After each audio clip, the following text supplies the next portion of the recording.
I saw her with him, the same guy she told me not to worry about. And in that moment, everything made sense. Not slowly, not over time, instantly. Because all those times I felt something was off, all those moments I told myself I was overthinking, all those gut feelings I tried to ignore, they weren't wrong.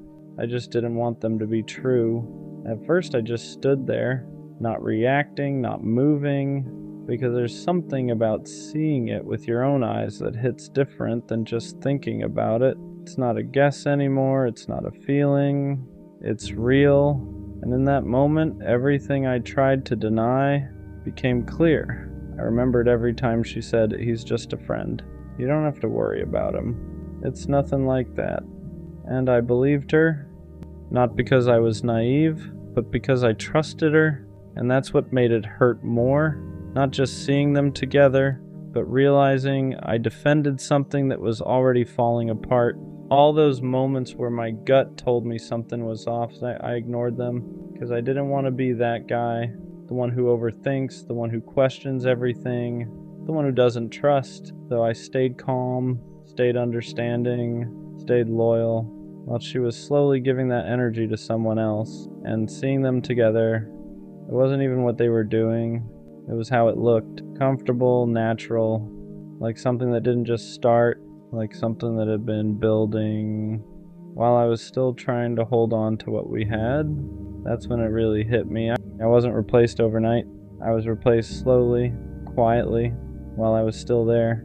And that realization hurts in a different way, because it makes you feel like you were the only one still in it, while she was already somewhere else. For a second I wanted to confront her, ask questions, get answers, but then I realized something. I already had my answer right in front of me. No explanation could change what I just saw. And the truth is, it wasn't even about him. It was about what she chose. Because anyone can come into someone's life, but it takes a decision to give them the space that used to be yours. And she made that decision without saying it. That moment closed something in me, not out of anger, not out of hate, just clarity. Because now there was nothing left to question. Nothing left to figure out. Everything I needed to understand, I was right there. I saw her with the guy she told me not to worry about. And yeah, that hurt. But it also did something else. It removed the last bit of doubt I had, because now I know this for sure. When something feels off, it usually is. And next time, I won't ignore that feeling just to keep something going. Because the truth will always show itself, eventually. Have you ever felt like you're present but not really included? Like you're technically part of the group, but something always feels off. You're in the group chat, but the conversations seem to move without you. Plans get made, memories get shared, jokes get referenced, and somehow you're always a step behind, trying to piece things together on your own. You tell yourself it doesn't matter that you're overthinking it, but deep down it sits heavy. When you're with them in person, you laugh, you nod along, you play your role, but there's this quiet thought in the back of your mind asking if they'd even notice if you stopped showing up. You start replaying everything, wondering if you talk too much or not enough, if you're boring, if you're just easy to overlook. And the worst part is how quietly it happens. No arguments, no clear rejection, just subtle distance that makes you feel smaller over time. You're always the one checking in, the one who would show up without hesitation if someone needed you. But when it's your turn, the effort doesn't seem to come back the same way. You're there for the moments, but somehow not fully a part of them. It's like being in the frame but never the focus, like being heard but never truly listened to. And no one really talks about how lonely that feels, how confusing it is to be surrounded by people and still feel unseen, to question your place while pretending everything's fine. If you feel this way, it doesn't mean you're dramatic or sensitive. It means you care, it means you value connection, and there's nothing wrong with wanting to feel like you matter to the people you give your time and energy to. You deserve friendships where your presence is felt, not tolerated, where you don't have to wonder if you belong, because being left out hurts the most when all you were ever trying to do was fit in without losing who you are. The worst kind of pain isn't being misunderstood, it's being seen and still getting left behind, because opening up isn't casual. You don't hand your real self to just anyone. You let them in on the stuff you normally keep locked up, the thoughts you argue with at 2 a.m., the fears you laugh off so nobody worries, the way you care so hard it almost feels embarrassing, and for a minute it feels like you finally found someone safe. They read your silence correctly. They hear what you don't say. They look at you like they're not guessing, like they actually know. And that's the part that makes you soften. Then one day, they're gone. No fight. No goodbye that matches how close it felt. No ending that makes sense. Just nothing. And that nothing is loud. It sits where the connection used to be. It makes you replay everything like a crime scene.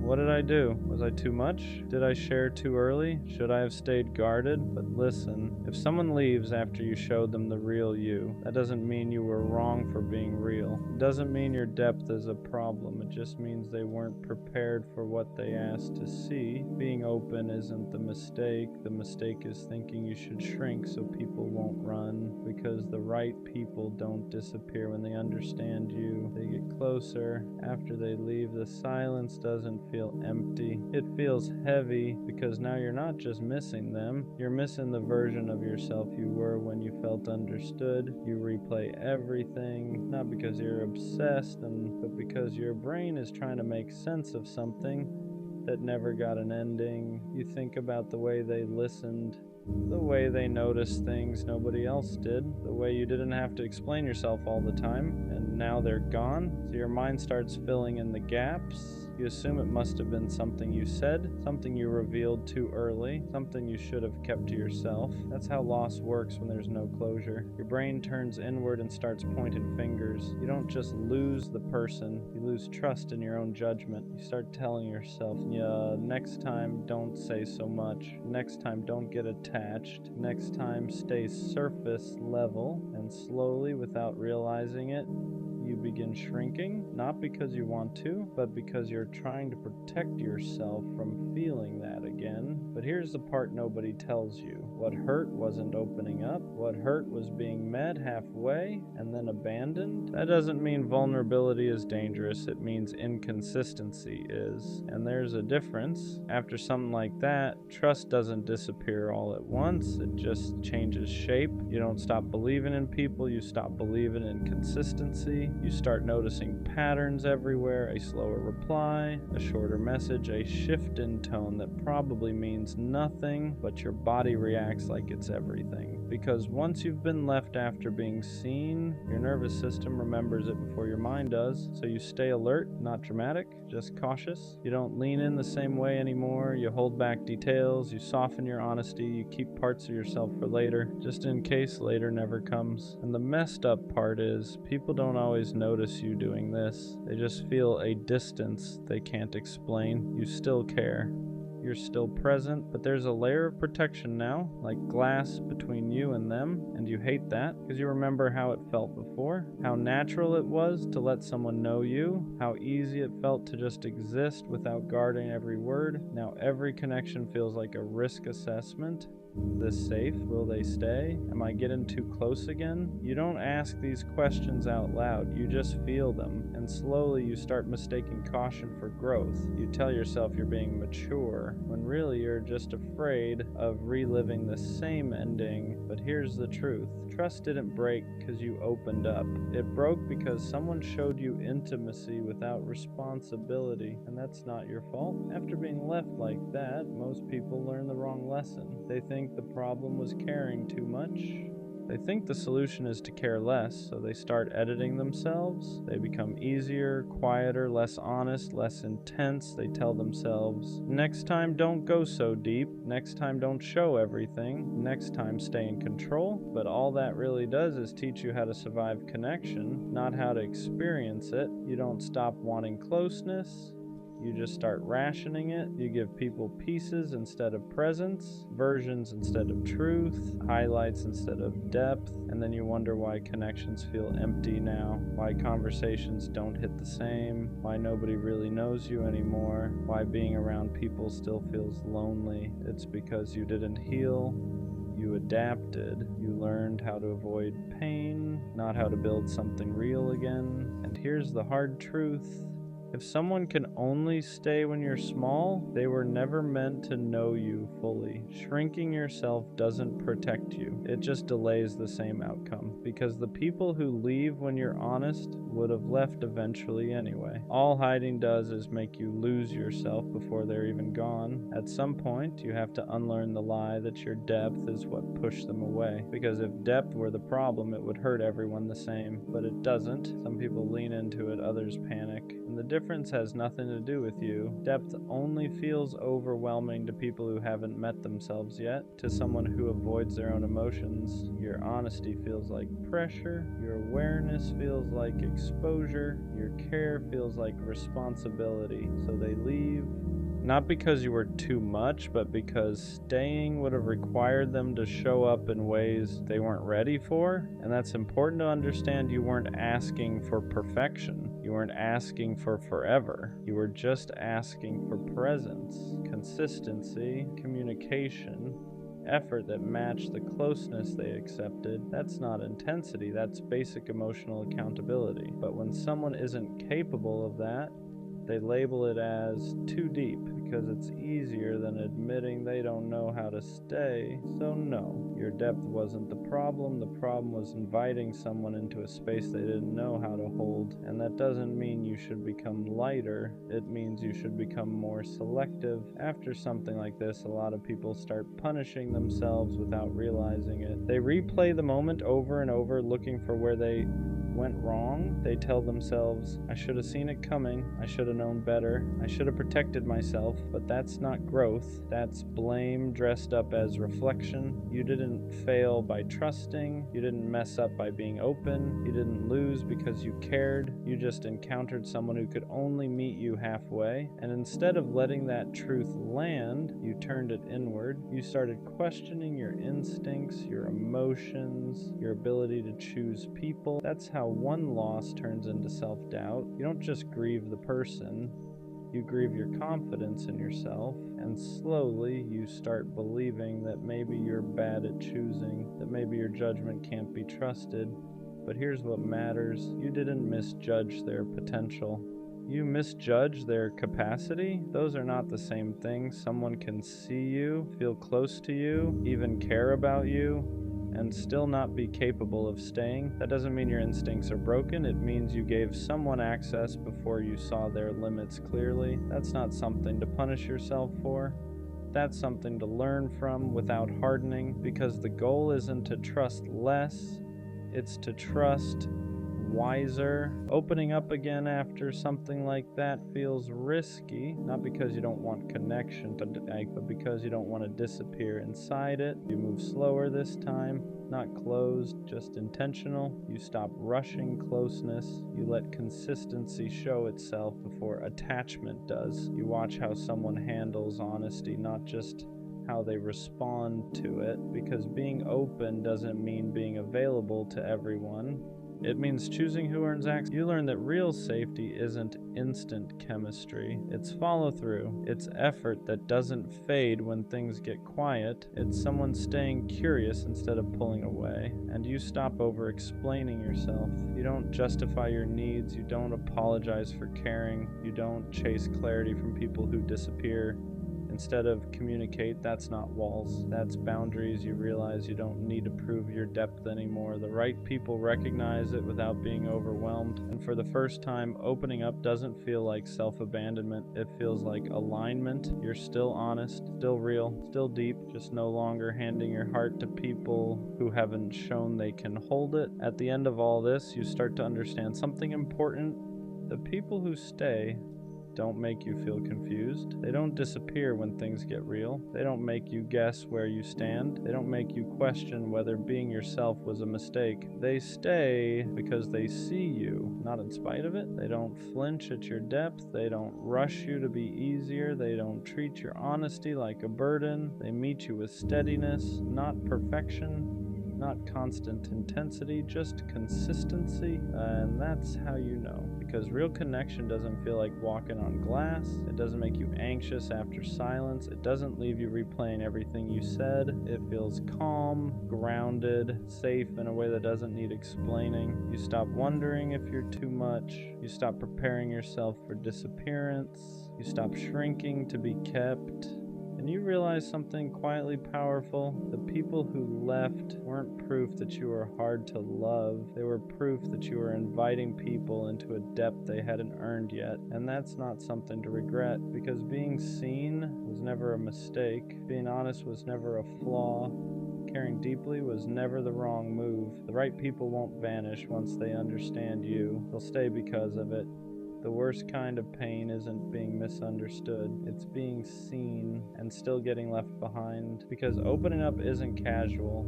You don't hand your real self to just anyone. You let them in on the stuff you normally keep locked up, the thoughts you argue with at 2 a.m., the fears you laugh off so nobody worries, the way you care so hard it almost feels embarrassing, and for a minute it feels like you finally found someone safe. They read your silence correctly, they hear what you don't say, they look at you like they're not guessing, like they actually know. And that's the part that makes you soften. Then one day, they're gone. No fight, no goodbye that matches how close it felt. No ending that makes sense, just nothing. And that nothing is loud. It sits where the connection used to be. It makes you replay everything like a crime scene. What did I do? Was I too much? Did I share too early? Should I have stayed guarded? But listen, if someone leaves after you showed them the real you, that doesn't mean you were wrong for being real. It doesn't mean your depth is a problem. It just means they weren't prepared for what they asked to see. Being open isn't the mistake. The mistake is thinking you should shrink so people won't run.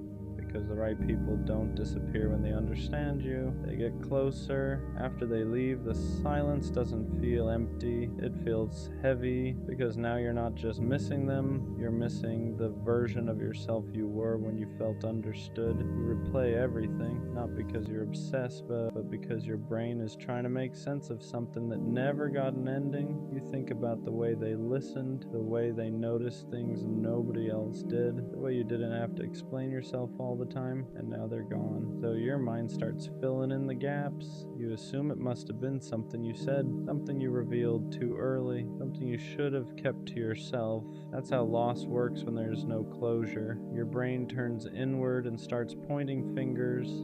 You don't just lose the person, you lose trust in your own judgment. You start telling yourself, next time don't say so much, next time don't get attached, next time stay surface level. And slowly, without realizing it, you begin shrinking, not because you want to, but because you're trying to protect yourself from feeling that again. But here's the part nobody tells you. What hurt wasn't opening up. What hurt was being met halfway and then abandoned. That doesn't mean vulnerability is dangerous, it means inconsistency is. And there's a difference. After something like that, trust doesn't disappear all at once. It just changes shape. You don't stop believing in people, you stop believing in consistency. You start noticing patterns everywhere. A slower reply, a shorter message, a shift in tone that probably means nothing, but your body reacts like it's everything, because once you've been left after being seen, your nervous system remembers it before your mind does. So you stay alert, not dramatic, just cautious.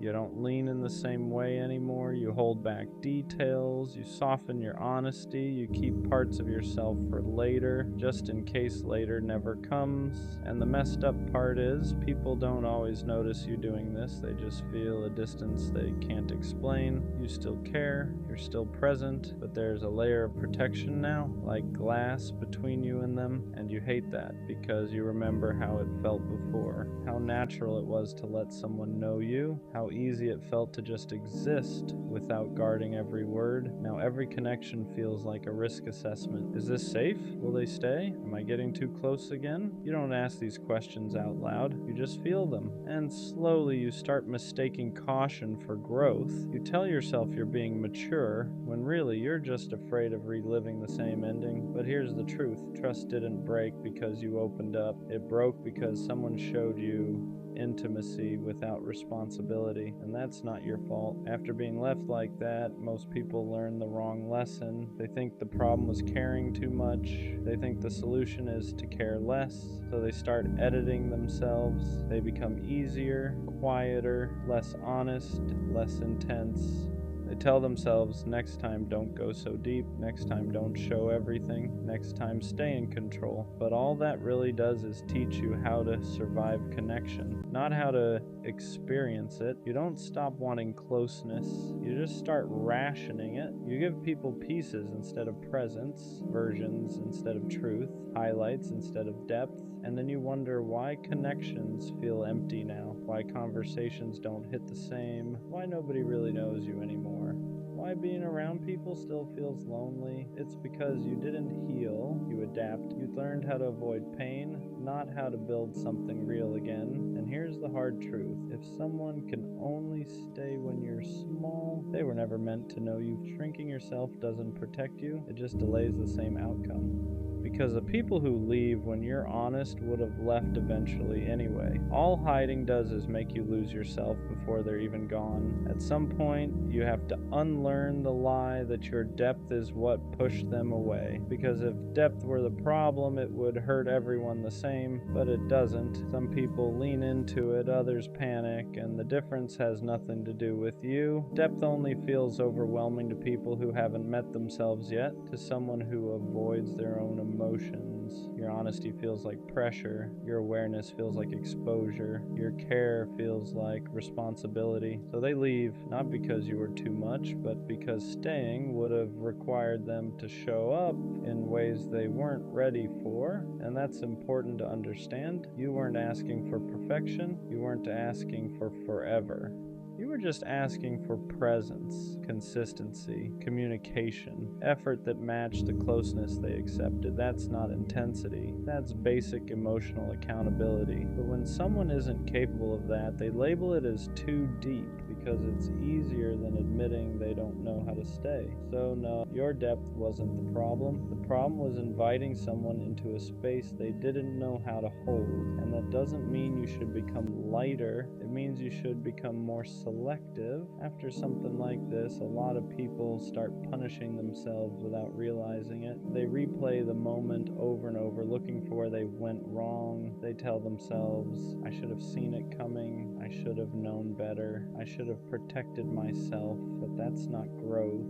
That's blame dressed up as reflection. You didn't fail by trusting. You didn't mess up by being open. You didn't lose because you cared. You just encountered someone who could only meet you halfway. And instead of letting that truth land, you turned it inward. You started questioning your instincts, your emotions, your ability to choose people. That's how one loss turns into self-doubt. You don't just grieve the person, you grieve your confidence in yourself. And slowly you start believing that maybe you're bad at choosing, that maybe your judgment can't be trusted. But here's what matters. You didn't misjudge their potential, you misjudged their capacity. Those are not the same thing. Someone can see you, feel close to you, even care about you, and still not be capable of staying. That doesn't mean your instincts are broken. It means you gave someone access before you saw their limits clearly. That's not something to punish yourself for. That's something to learn from without hardening, because the goal isn't to trust less, it's to trust wiser. Opening up again after something like that feels risky, not because you don't want connection, but because you don't want to disappear inside it, so you move slower this time, not closed, just intentional. You stop rushing closeness, you let consistency show itself before attachment does. You watch how someone handles honesty, not just how they respond to it, because being open doesn't mean being available to everyone. It means choosing who earns access. You learn that real safety isn't instant chemistry. It's follow through, it's effort that doesn't fade when things get quiet. It's someone staying curious instead of pulling away. And you stop over explaining yourself. You don't justify your needs. You don't apologize for caring. You don't chase clarity from people who disappear instead of communicate. That's not walls, that's boundaries. You realize you don't need to prove your depth anymore. The right people recognize it without being overwhelmed, and for the first time, opening up doesn't feel like self-abandonment. It feels like alignment. You're still honest, still real, still deep, just no longer handing your heart to people who haven't shown they can hold it. At the end of all this, you start to understand something important. The people who stay don't make you feel confused. They don't disappear when things get real. They don't make you guess where you stand. They don't make you question whether being yourself was a mistake. They stay because they see you, not in spite of it. They don't flinch at your depth. They don't rush you to be easier. They don't treat your honesty like a burden. They meet you with steadiness, not perfection, not constant intensity, just consistency. And that's how you know. Because real connection doesn't feel like walking on glass. It doesn't make you anxious after silence. It doesn't leave you replaying everything you said. It feels calm, grounded, safe in a way that doesn't need explaining. You stop wondering if you're too much. You stop preparing yourself for disappearance. You stop shrinking to be kept, and you realize something quietly powerful. The people who left weren't proof that you were hard to love. They were proof that you were inviting people into a depth they hadn't earned yet. And that's not something to regret, because being seen was never a mistake. Being honest was never a flaw. Caring deeply was never the wrong move. The right people won't vanish once they understand you. They'll stay because of it. I don't care how corny it sounds. I'm not going to stop being a lover.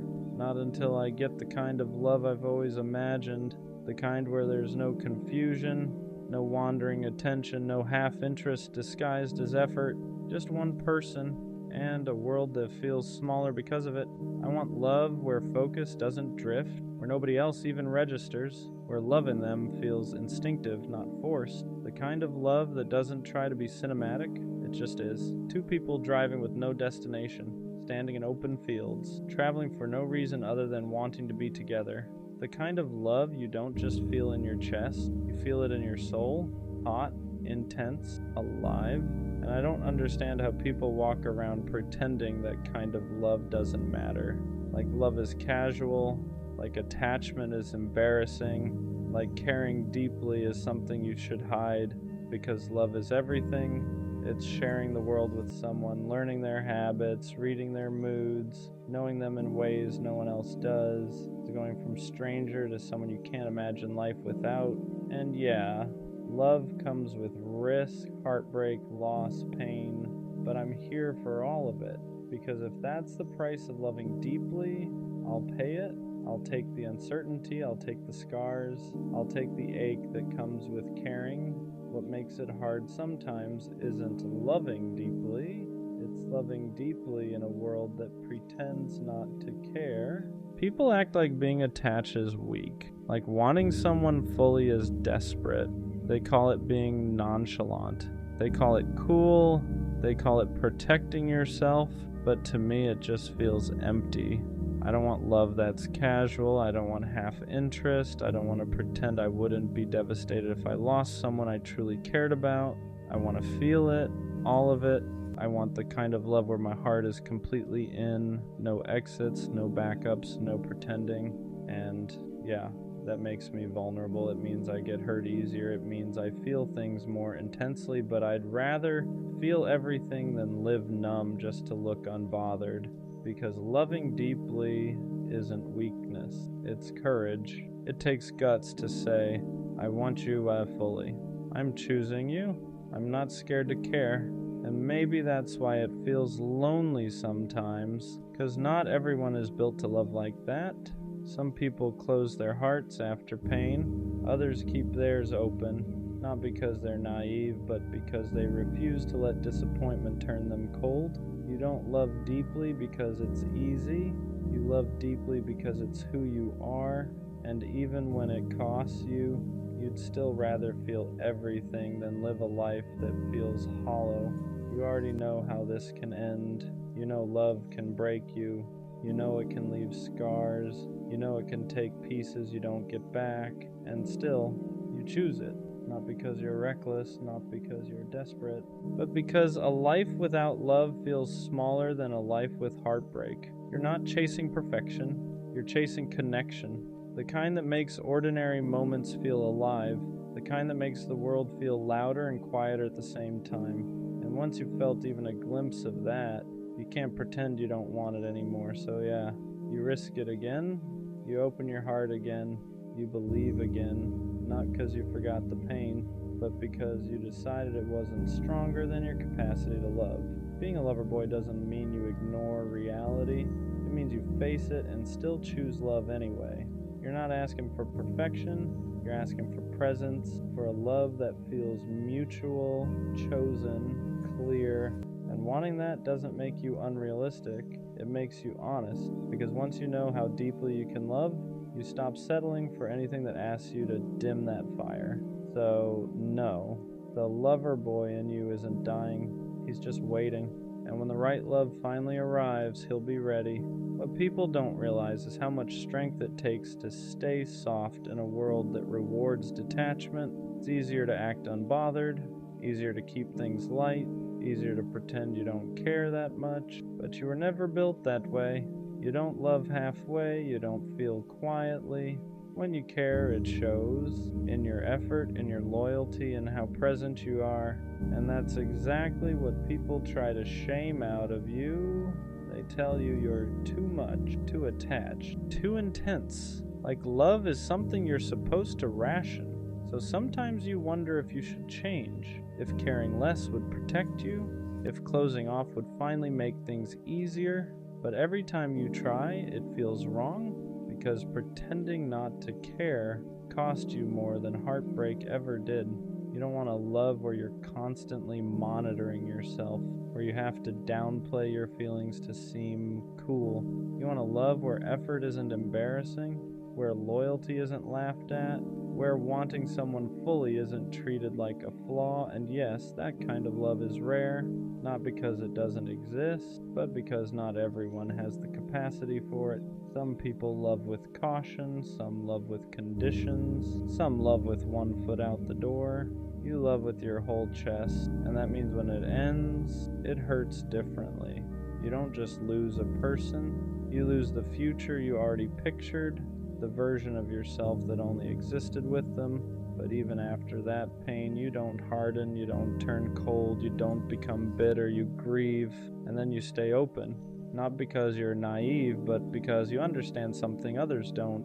Love isn't dangerous, avoidance is. A life spent protecting yourself from ever being hurt is a life spent never being fully alive. So you keep choosing love, even when it costs you, even when it scares you. Because being a lover was never about guarantees, it was about courage. And no matter how many times the world tells you to be smaller, to care less, to guard your heart, you don't. Because the lover boy in you knows one truth: a heart that can love deeply is never something to be ashamed of. People who love like you often feel out of place, not because there's something wrong with them, but because the world isn't built for hearts that don't know how to love halfway. You walk into spaces where everyone is guarding themselves, where effort is calculated, where caring too much is treated like a mistake you should have learned from by now. And you can feel it, the hesitation, the emotional distance, the way people keep one foot out the door just in case. Meanwhile, you're standing there ready to choose someone fully if they'd just meet you halfway. That contrast can feel isolating. You start wondering if you're outdated, if your way of loving belongs to another time, another kind of world, because it feels like everyone else is playing it safe while you're still willing to risk your heart, and that makes you stand out. Not loudly, but deeply.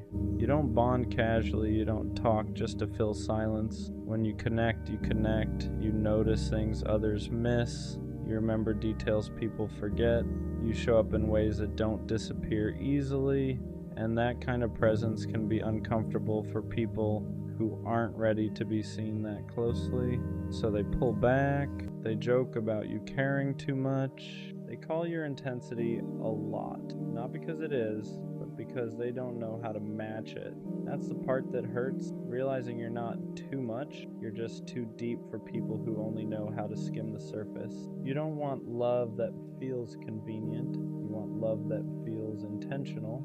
You don't want someone who chooses you when it's easy. You want someone who chooses you because they mean it. And yeah, that narrows the field. It means you'll feel alone sometimes. It means you'll walk away more than you stay. It means you won't fit everywhere. But fitting everywhere was never the goal.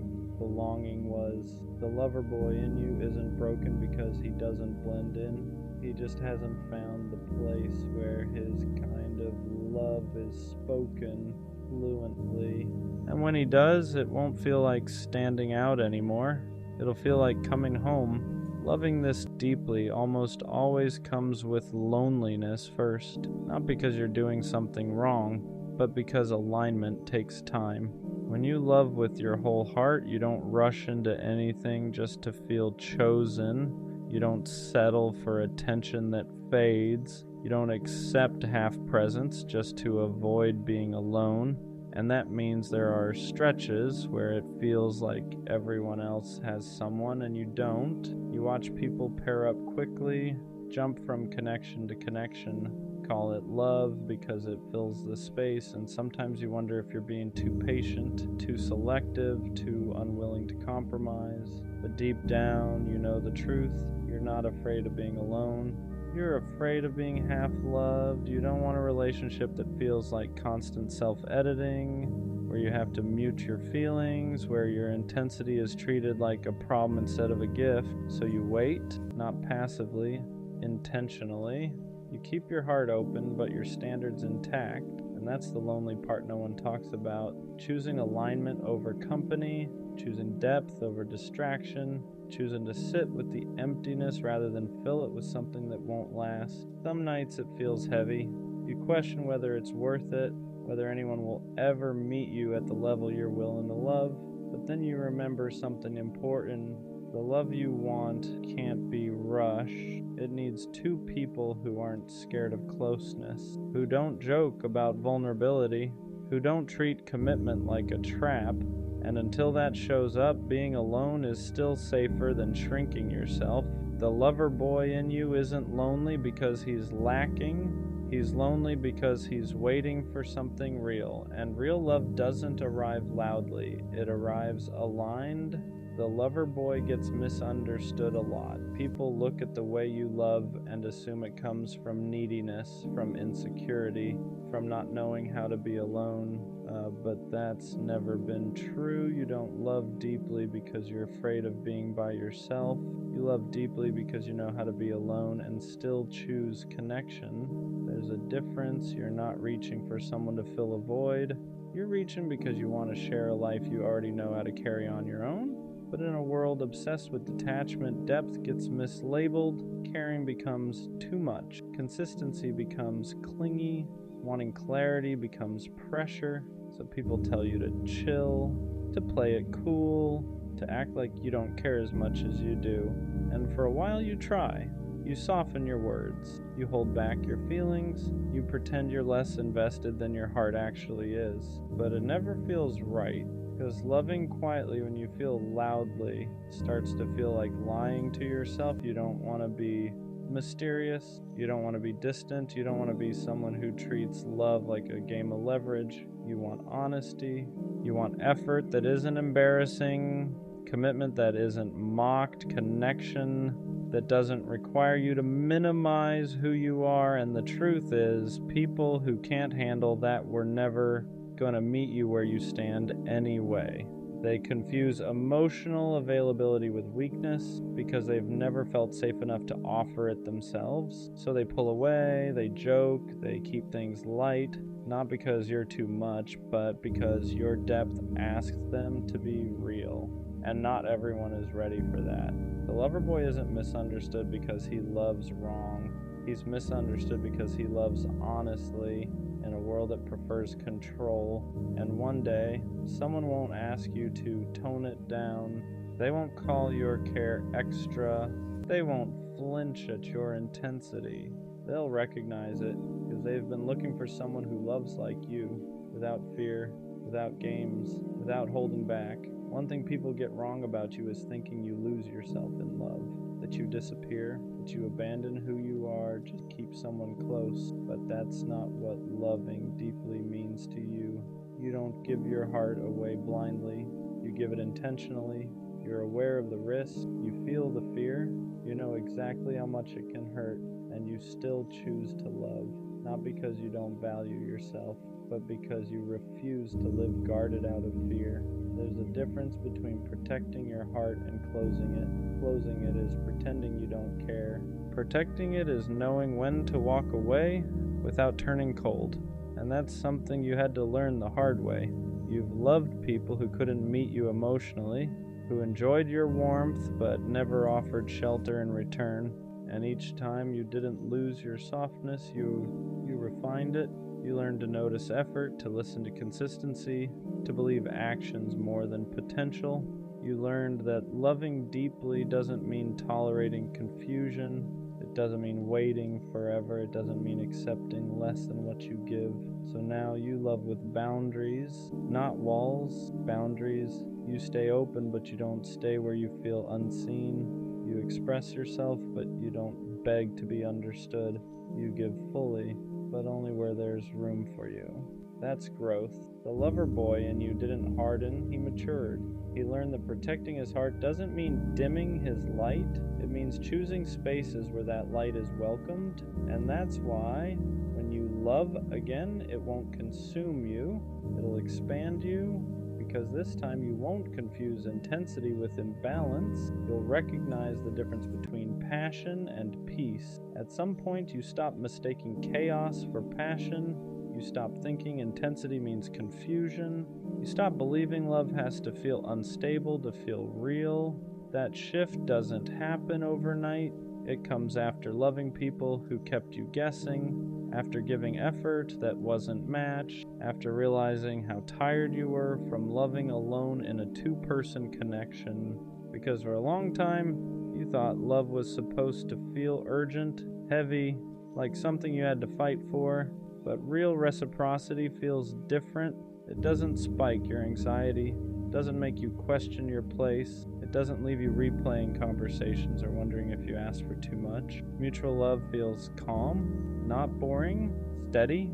It feels like someone meeting your effort without keeping score, like someone choosing you without needing to be convinced. And at first, that kind of love almost feels unfamiliar, because you're used to proving yourself, used to earning attention, used to being the one who cares more. So when someone shows up consistently, communicates clearly, and doesn't flinch at your depth, your body has to unlearn the chaos. You have to remind yourself that peace doesn't mean lack of passion. It means safety. You don't feel smaller around them. You don't feel like you're too much. You don't feel like you need to dim anything. Your intensity doesn't scare them. It reassures them. And that's when it clicks. Love was never supposed to feel like survival. It was supposed to feel like partnership. The lover boy doesn't stop loving deeply. He just stops loving unevenly. He stops pouring into places that don't pour back. He stops calling inconsistency timing, stops calling confusion chemistry, stops calling bare minimum effort. Because once you've tasted reciprocity, you can't go back. You can't unfeel what it's like to be met where you stand. And that's when loving deeply finally feels light. Loving deeply doesn't disappear. It just becomes selective. After everything you've felt, everything you've learned, you don't stop wanting connection. You stop giving it away too easily. You don't rush anymore. Not because you're guarded, but because you understand your capacity. You know how much you give, how present you are, how deeply you attach, and you're careful about where that kind of love lands. That doesn't mean you're closed off. It means you're intentional. You don't entertain mixed signals. You don't romanticize inconsistency. You don't chase potential while ignoring reality. You pay attention now to effort, to follow through, to how someone shows up when things are calm. not just when things are exciting. Because you've learned that real love isn't proven in intensity alone. It's proven in consistency, and the people who are right for you won't be intimidated by that. They won't feel pressured by your depth. They won't joke about you caring too much. They won't need you to shrink to make them comfortable. They'll respect the way you love because they love the same way. That's the shift. You're not asking for more than before. You're just no longer accepting less. You still want closeness, still want loyalty, still want that kind of connection where the world feels quieter because someone chose you fully. But now you're patient with people, not with uncertainty. You're open to love, not to confusion. And that's how the lover boy grows. Not into someone colder, but into someone clearer. Someone who knows that loving deeply isn't about giving your heart to everyone who shows interest. It's about giving it to someone who knows how to hold it. Before the right love shows up, the lover boy is usually alone for a while. Not because he can't find connection, but because he refuses to force it. He's learned what happens when you fill space just to avoid loneliness, how quickly comfort turns into compromise, how easy it is to lose yourself when you accept something that doesn't fully meet you. So he chooses solitude instead, and solitude teaches him things love never could. It shows him who he is without anyone else's expectations, without adjusting his emotions, without holding back his intensity to make someone stay. He learns how to sit with himself, how to enjoy quiet, how to be fulfilled without external validation. And that's important because when you know how to be alone, you stop accepting love that feels like abandonment in disguise. During this time, he doesn't become detached, he becomes clear about what drains him, clear about what feels safe, clear about the kind of love that actually aligns with who he is. He stops craving attention, stops mistaking chemistry for compatibility, stops confusing being wanted with being understood. And yes, some days are heavy. He still wants connection, still imagines sharing moments with someone, still feels that pull toward closeness. But the difference now is that he won't trade his peace for proximity. He knows the right love won't require him to chase, won't ask him to question his worth, won't make him feel like he has to earn care. So he waits, not anxiously, not desperately, but confidently, because he understands something now. Being alone isn't a punishment. It's preparation. It's a space where he becomes exactly the version of himself the right love will recognize immediately. And when that love finally arrives, it won't feel like relief. It'll feel familiar. The lover boy was never naive. He knew what love could cost him. He knew how deeply it could hurt. He knew it could break him, leave marks he'd carry for years, and he chose it anyway. Not because he didn't understand the risk, but because a life without love felt smaller than a life with scars. For a long time, he thought loving this way was a flaw, something he'd eventually outgrow, something pain was supposed to cure, but it never did. Every heartbreak slowed him down, made him more careful, more aware, but it never killed that part of him that wanted connection, because loving it deeply was never a phase. It was part of his design. He wasn't meant to love casually. He wasn't built for half interest or emotional distance. He was built to choose one person and mean it. That's why it hurt more. That's why waiting felt heavier. That's why walking away took courage. But all of it shaped him. It taught him boundaries without bitterness, standards without arrogance, patience without self-abandonment. So now, when he looks back, he doesn't regret loving the way he did. He doesn't regret caring too much. He doesn't regret believing. He doesn't regret wanting something rare, because one day someone will meet him in that same place. They won't flinch at his intensity. They won't joke about his softness. They won't treat his loyalty like it's replaceable. They'll recognize it. And when that happens, everything will feel different. No anxiety, no confusion, no wondering where he stands, just clarity. Effort that feels mutual, love that feels chosen, connection that doesn't require him to dim anything, and suddenly all the waiting makes sense. Not because it was easy, Dios, but because it protected him from settling for less than he was capable of giving. So no, the lover boy doesn't die, he doesn't disappear, he doesn't harden into someone unrecognizable. He just learns who deserves him, and when the right love finally arrives, he won't have to prove anything.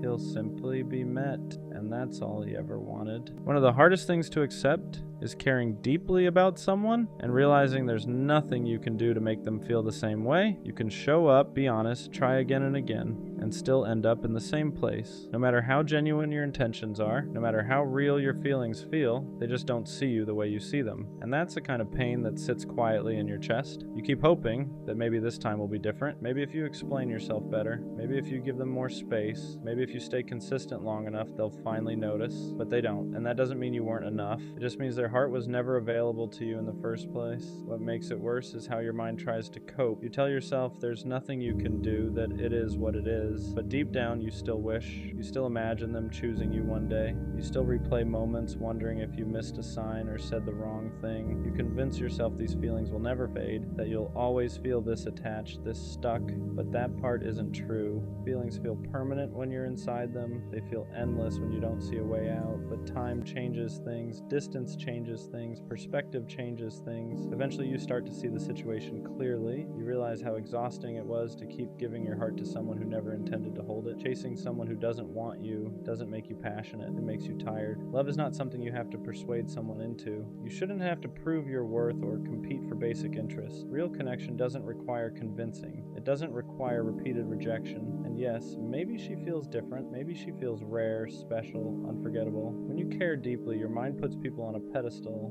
You start believing they're one of a kind, but they aren't the only person capable of being loved by you. They aren't the only person who could make you feel seen. They're just the one your heart focused on at this moment. When someone has shown you multiple times that they don't feel the same, that's your answer. Not an invitation to try harder, not a challenge to overcome. It's clarity, and clarity, even when it hurts, is a gift. There are so many people in this world who would appreciate your effort, your loyalty, your presence, people who wouldn't hesitate, people who wouldn't leave you guessing. You won't find them while you're holding on to someone who already said no. Letting go doesn't mean you stop caring overnight. It means you stop hurting yourself on purpose. And one day, you'll look back and realize that walking away wasn't losing someone. It was choosing yourself. You really know you're in love when being without that person actually hurts. Not in a dramatic way, but in a quiet, lingering way. Like something feels off, like the day is missing a piece of itself.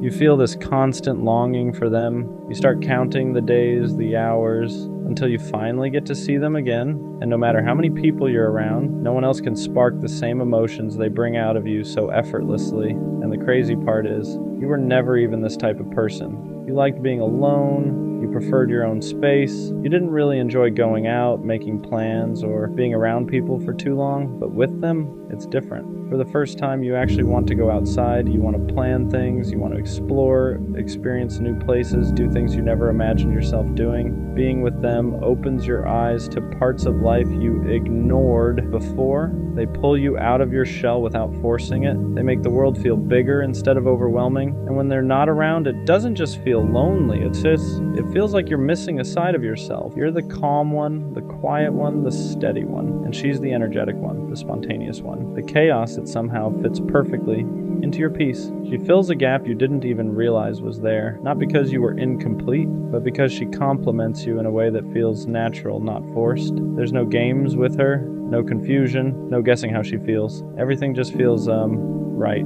The chemistry isn't something you have to explain. It just exists. The time you used to protect for yourself is now the time you want to share with her.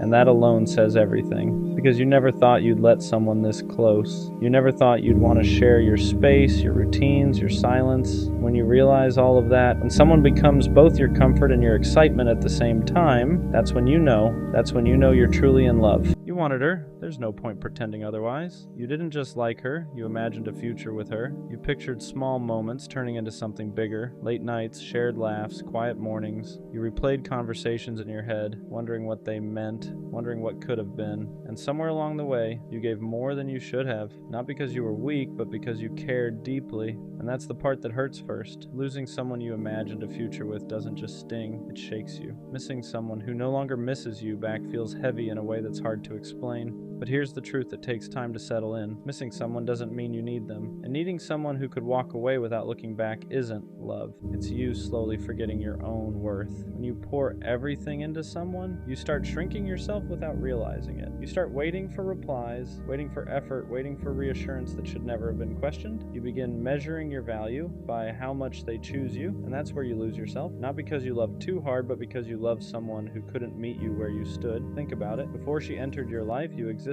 fully. You had goals, motivation, passions, and a sense of direction. She didn't create those things. She didn't complete you. She simply became a part of your story for a moment. And when that moment ended, it felt like something was taken from you. But nothing essential was ever removed. What you lost was attachment, not identity. You might still care. You might still think about her. That doesn't disappear overnight. Healing isn't about pretending you feel nothing. It's about understanding that love should never make you feel like you're begging to be chosen. The right person doesn't make you question your value or wonder where you stand. They don't leave you confused, waiting, or doubting yourself. So yes, it hurts, and it's okay to admit that. But remind yourself of this. You don't need someone who made you feel replaceable. You don't need someone who couldn't show up the way you did. What you need is to return to yourself, to remember who you were before you started chasing someone who couldn't give you the love you deserved. Because the right connection doesn't drain you. It meets you with clarity, effort, and consistency. And until that shows up, choosing yourself isn't a loss. It's the beginning of getting your power back. Sometimes I don't question if I love people. I question if I'm loved the same way back. Not liked, not wanted when it's convenient. Actually loved. The kind of love that chooses you even when it's inconvenient. Because attention is easy to get. Replies are easy. Compliments are easy. Late night, I miss you texts are easy. But consistency is rare. And sometimes I sit there wondering, do they love me? Or do they just like how I make them feel? I show up fully, I remember details, I check in, I move intentionally. So when effort feels uneven, it doesn't make me angry. It makes me question everything. Am I asking for too much, or am I just asking the wrong person? You can be surrounded by people and still feel unloved, because love isn't about volume. It's about depth. It's about feeling chosen without begging, feeling secure without overthinking, feeling valued without performing. And when you don't feel that, you start shrinking. Sometimes the scariest thought isn't, what if they leave? It's, what if they're here but they don't love me deeply? Because half love is confusing. It keeps you around. It keeps you hopeful, but it never fully reassures you. And that's exhausting. I think a lot of us don't need more love. We need clearer love. Love that says what it means. Love that acts how it speaks. Love that doesn't leave room for constant doubt. Because if I have to guess, it doesn't feel safe. And maybe the real shift isn't asking, am I loved? So I do, okay. Maybe it's asking, do I feel loved? Because love can exist, but if you don't feel it consistently, it won't heal you. It'll just confuse you. I don't want intense love. I don't want dramatic love. I want steady love. The kind that doesn't disappear when things get heavy. The kind that doesn't go quiet when reassurance is needed. The kind that doesn't make me earn my place. If I'm loved, I shouldn't have to decode it. I shouldn't have to overanalyze it. I shouldn't have to convince myself of it. Love shouldn't feel like a debate. It should feel like certainty. So am I loved? Maybe the better question is, am I staying in spaces where I consistently feel valued? Because real love doesn't make you question your worth. It reinforces it, and if I ever have to constantly wonder whether I'm loved, that might be my answer. No isn't the worst thing a girl can say, but the worst thing a girl could do is to pretend to like you or love you, get you attached, treat you like her boyfriend, and tell you she's not ready for a relationship. Shawty just played you like she's playing Animal Crossing. If there was an Olympic sport for getting played, best believe you would have gotten a gold or bronze medal. Y'all didn't even get past the talking stage. She dragged it out like this was 13 reasons why. If this was me, finding her would be as easy as trying to find the one piece. This type of disrespect is something you can't tolerate. The woman species now makes your blood boil. Talking to girls romantically is something you don't even want to hear about. This is the type of pain and heartbreak that will have you up at 3 a.m. doing 3 sets of 20 push-ups while thinking of ways to change your life around. This is the type of pain that makes you want to get rich and conquer the world. After this type of foolery, she might have turned you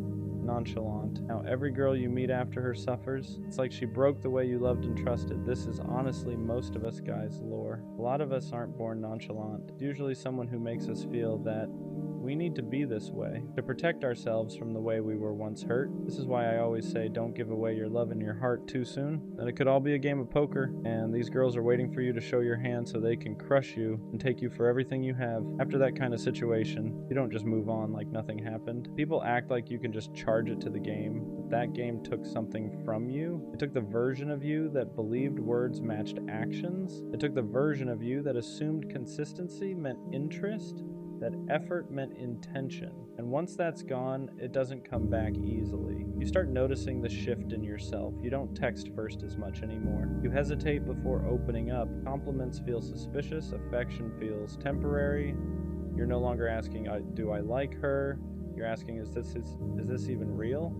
And that question follows you into every new connection, even with people who haven't done anything wrong. That's the unfair part. One person plays with your feelings, and suddenly everyone after them has to deal with the damage. You become guarded, distant, almost emotionally lazy, not because you don't care, but because caring once cost you too much. You learn that giving your heart too early can turn into a lesson you never asked for. And late at night, that's when it really hits. When the distractions are gone, when you're alone with your thoughts, that's when the anger shows up, not just at her, but at yourself, for ignoring the red flags, for believing potential instead of patterns, for staying when deep down something felt off. That anger fuels change, but it can also harden you if you're not careful. A lot of guys turn that pain into motivation. Gym sessions at ungodly hours, obsessing over goals, wanting to level up in every area of life. And while growth is good, it's important to recognize where it's coming from. Are you improving because you want more for yourself? Because you're trying to prove you were worth choosing? That experience becomes part of your story, your lore, not to victimize you, but to explain why you move the way you do now, why you don't fall as fast, why you keep your guard up, why you test people before trusting them. You weren't born this way. Someone taught you to protect yourself, and the real lesson isn't to stop loving. It's to stop giving your heart to people who haven't earned access to it yet. What really messes with you is realizing she probably didn't think it was that deep. To her, it was just talking, just vibes, just something to pass the time. But to you, it was hope. It was imagination. It was planning things in your head you never even said out loud. And that imbalance is where the damage happens. One person is casually passing time, the other is slowly building attachment. You replay moments looking for answers. The good mornings, the late replies that still felt warm, the way she acted like she cared without ever committing to it, and you start asking yourself if you imagined it all, if you read too much into things, if you're the problem for feeling deeply in a world where people stay shallow on purpose. That's when trust starts cracking, not just trust in others, but trust in yourself. You stop believing your intuition because last time it led you straight into disappointment. So now you second guess everything. Is she flirting or just being nice? Does she actually like me or just like the attention? You become hyper aware, constantly scanning for signs that history is about to repeat itself. And the worst part is how it rewires your expectations. You go into new situations already bracing for impact, already assuming it won't last, already preparing for the moment they pull back and say they're not ready. So instead of enjoying the present, you're always waiting for the drop, always half gone even when you're still there. This is how people become emotionally unavailable without meaning to, not because they don't want love, but because love once felt like a setup, like something that was offered just to be taken away. So you start protecting yourself in quiet ways. You don't get excited too fast, you don't express how much you care. You keep things surface level until someone proves they're different. But here's the truth, nobody tells you. What happened to you wasn't weakness. It was sincerity meeting someone who didn't know what they wanted. And that doesn't mean you should stop being sincere. It just means you have to be more selective with who you give that version of yourself to. After that kind of situation, something shifts in you. You're not loud about it, you don't announce it, but you feel it in the way you move. You stop leading with your heart and start leading with caution. You don't text first as much. You don't double text. You don't let yourself get excited over potential anymore. You tell yourself it's maturity, but deep down, it's fear wearing a calmer face. You start believing that caring less is safer, that being detached is smarter, that if you never let anyone get too close, they can't pull the rug from under you again.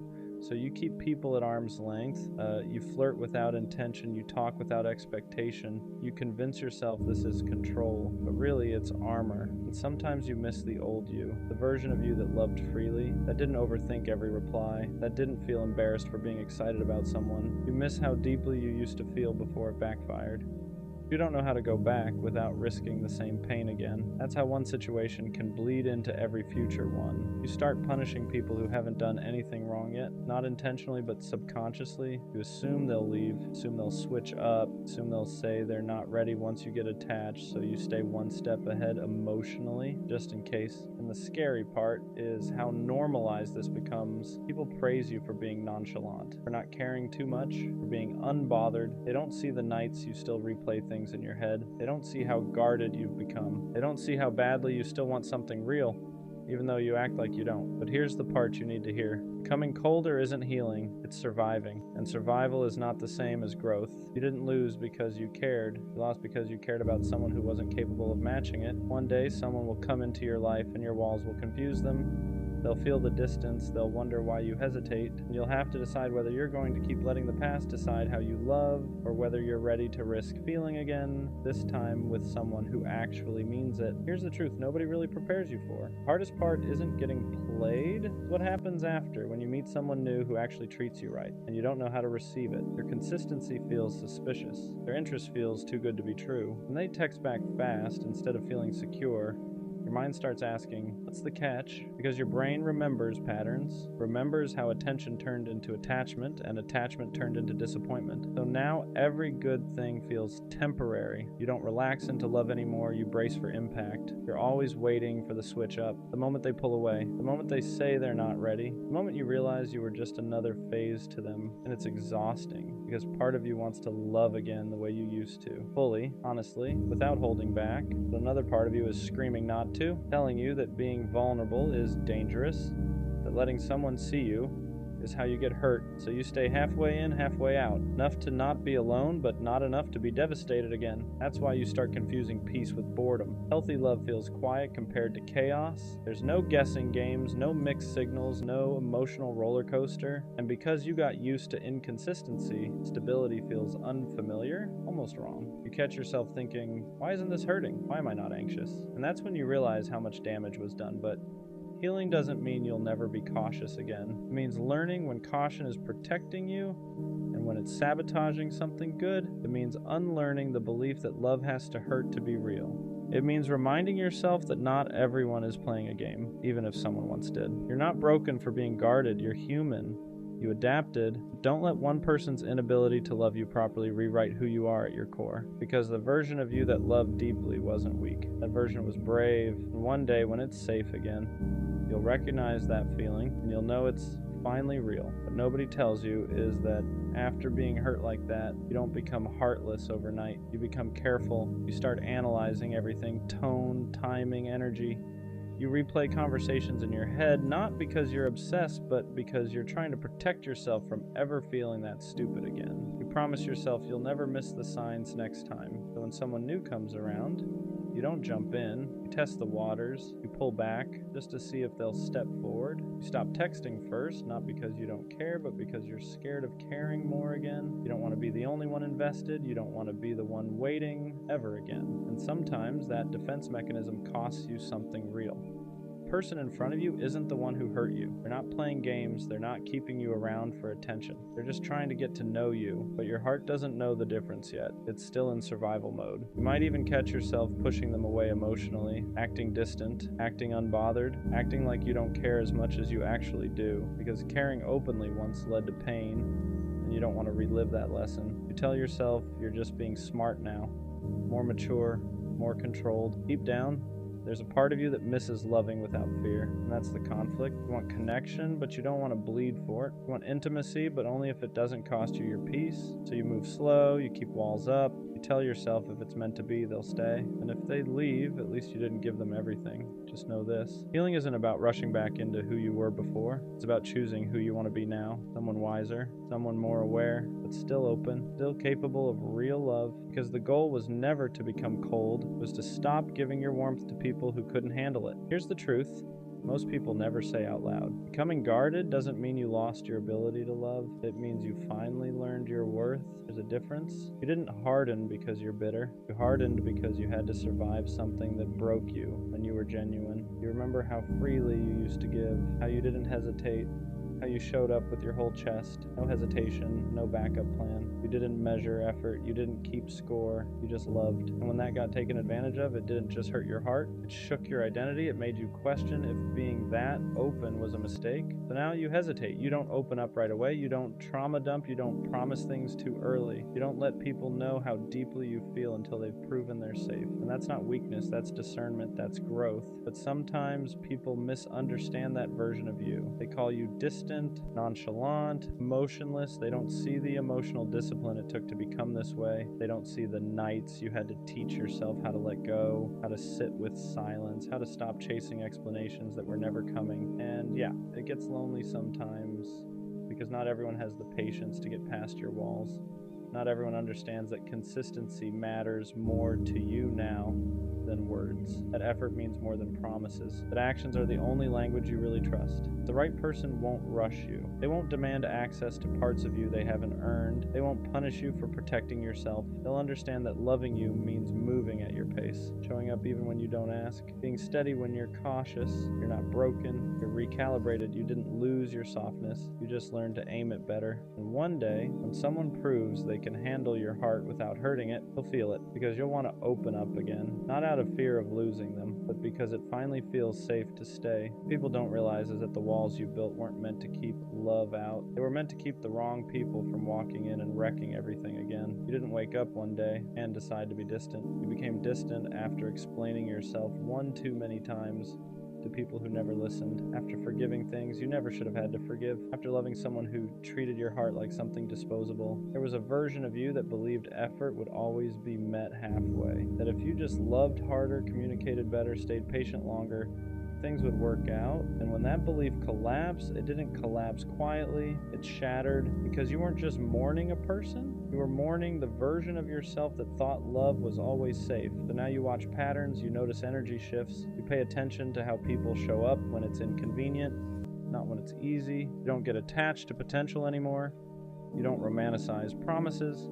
You wait to see if words and actions line up, and if they don't, you detach without explaining yourself the way you used to. Some people call that cold, but it's not. It's clarity. You're tired of giving the benefit of the doubt to people who already showed you who they were. You're tired of staying loyal to people who only kept you around when it benefited them. You're tired of feeling stupid for caring too much, so you stopped overextending. You stopped proving. You stopped begging to be chosen. And yeah, sometimes you miss how deeply you used to feel. Sometimes you miss how excited you got, how hopeful you were. But you also remember the crash, the nights you questioned your worth, the way your chest felt heavy for weeks, the way you blamed yourself for someone else's inability to love you properly. That's why you don't rush now. That's why you don't fall fast. That's why you protect your peace like it's sacred, because you know what it costs to rebuild yourself from emotional ruins. And the truth is, the right person won't see your caution as a flaw. They'll see it as proof that you value yourself. They'll be patient enough to earn your trust, consistent enough to soften your guard, safe enough to remind you that not everyone comes to take. You're not afraid of love, you're afraid of losing yourself again. And that fear makes sense. Here's the part nobody tells you when you go through something like that. The fact that you're guarded now doesn't mean you're broken. It means you survived, it means you learned, it means you finally stopped pouring yourself into people who treated your heart like something they could pick up and put down whenever they felt like it. You didn't lose your ability to love. You just stopped giving it to people who didn't know how to hold it. Deep down, that soft version of you still exists. The one who loves deeply, the one who shows up, the one who means what they say and stays when things get uncomfortable. You didn't kill that part of yourself. You just hid it. You locked it away until someone proves they're safe enough to see it again. And that's growth, because love isn't about giving everything immediately anymore. It's about watching how someone treats your time, your effort, your vulnerability. It's about noticing if they stay consistent when there's nothing to gain, if they choose you when it's inconvenient, if they respect your boundaries instead of testing how far they can push them. You're not asking for perfection now. You're asking for honesty, for effort that doesn't disappear, for reassurance that doesn't feel forced, for a connection that doesn't make you feel anxious, confused, or small. And the right person won't make you feel like you have to guard yourself forever. They won't rush you. They won't pressure you to open up faster than you're ready. They'll understand why you hesitate, why you question, why you move slower than before, because they won't see your past as baggage. They'll see it as context. One day, someone will come into your life, and instead of triggering your fears, they'll quiet them. Instead of making you overthink, they'll bring peace. Instead of making you feel like you have to protect yourself, they'll make you feel protected. Until then, it's okay to choose yourself. It's okay to walk away faster. It's okay to protect your heart. You're not cold. You're not heartless. You're just done bleeding for people who never planned to stay. And when love comes again, it won't break you, because this time, you know your worth.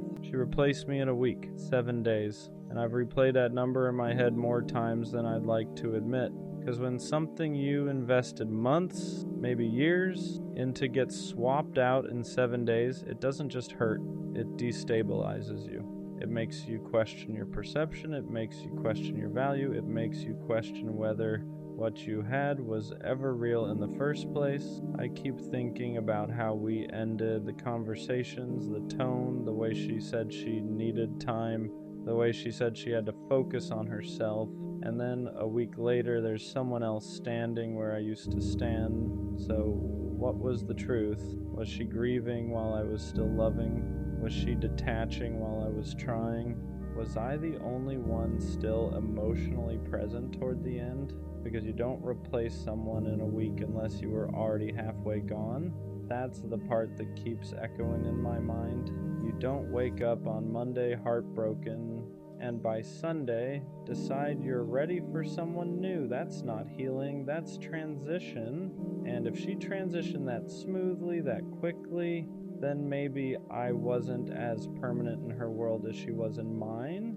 And that realization stings more than the breakup itself, because breakups hurt. But being replaced fast, that attacks your identity. It makes you feel temporary. It makes you feel interchangeable. It makes you feel like you were just holding a spot until something better came along. And I hate that my mind even goes there. But when someone replaces you in a week, you start asking dangerous questions. Was I not enough? Was I boring? Was I too available? Did she already have him lined up? Was I just comfortable, not essential? And the scary part is, your brain doesn't just ask those questions, it starts believing them. You start comparing yourself to someone you don't even know. You start imagining that he must have something you didn't. More excitement, more dominance, more money, more mystery, more something. And now it feels like you lost a competition you didn't even know you were in. But love was never supposed to be competitive. It was supposed to be intentional, chosen, protected. And if she could swap me out in 7 days, then maybe what we had wasn't as protected as I thought. Maybe I was fighting for something that was already slipping away. Maybe I was loving someone who had already emotionally exited. And that's the part that hurts the most. Not that she found someone new, but that she found someone new that quickly, because that speed tells a story. And I'm still trying to figure out what that story says about me. I think what really messed with me wasn't just that she replaced me, it was how effortless it looked, how natural she made it seem.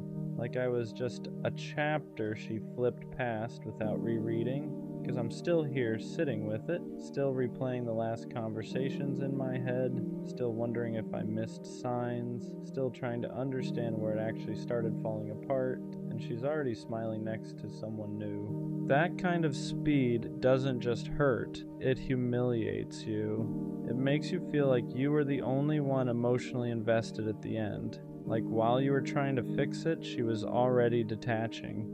Like while you were thinking, we just need time, she was thinking, I need someone else. And the scariest part, I don't know which version of reality is true. Was she already talking to him before we ended? Was I slowly being phased out while I was still trying to show up? Or did she just move on that fast because she can't be alone? Every scenario hurts in a different way. If she was already lining him up, then I was loving someone who was preparing my replacement. If she just needed validation that quickly, then I was never the emotional anchor I thought I was. And if she genuinely didn't feel anything after it ended, then maybe I meant less than I believed. That's what a 1-week replacement does to your mind. It makes you question the entire foundation. You start rewriting memories. That time she seemed distant, that time she picked a fight out of nowhere, that time she said she felt confused. Now they don't feel random anymore. Now they feel like early signs of an exit. And the worst part is realizing that you might have been the only one still emotionally inside the relationship toward the end, because you can't replace someone in a week unless you were already halfway gone. And that's the sentence that keeps echoing. Halfway gone. Maybe she left emotionally months ago. Maybe I was loving someone who had already checked out. Maybe the breakup wasn't the beginning of the end. Maybe it was just the announcement, and that realization shifts the pain, because now it's not just heartbreak, it's feeling blindsided, it's feeling like you were operating on outdated information, like you thought you were both building, but she was already packing. And I hate that this makes me question my value, because logically, I know someone moving on fast doesn't define me, but emotionally, it feels like it does. It feels like I was replaceable, interchangeable, temporary, and nobody wants to feel temporary in something they treated as permanent. I keep thinking about how deeply I committed, how I shut down distractions, how I defended her when people doubted us, how I chose her repeatedly. And now it feels like I was the only one guarding something she was willing to trade. That's what makes it feel unfair. Not that she moved on, but that she moved on like it was easy, like I was just space that needed to be filled. And that's the dangerous thought, because I wasn't just space. I was time, I was effort, I was loyalty, I was presence. And if she could replace all of that in 7 days, then either she never fully valued it, or she never fully processed it. And I don't know which one hurts more, because if she didn't value it, then I misjudged everything. And if she didn't process it, then she's just distracting herself. But distraction still feels like replacement when you're the one left behind. And I'm left here trying to rebuild confidence that got shaken by a 7-day timeline, trying to remind myself that speed doesn't equal significance, trying to remember that depth doesn't get erased overnight, because if what we had was real to me, then it was real, even if she replaced it quickly. But still, 7 days. That number doesn't just represent time, it represents how fast someone can move on when you thought you meant more. And I'm still trying to figure out what that says about her and what it doesn't say about me. The part nobody prepares you for is how fast replacement attacks your confidence. Not just your feelings, your confidence, because heartbreak hurts your chest, but being replaced quickly hits your ego.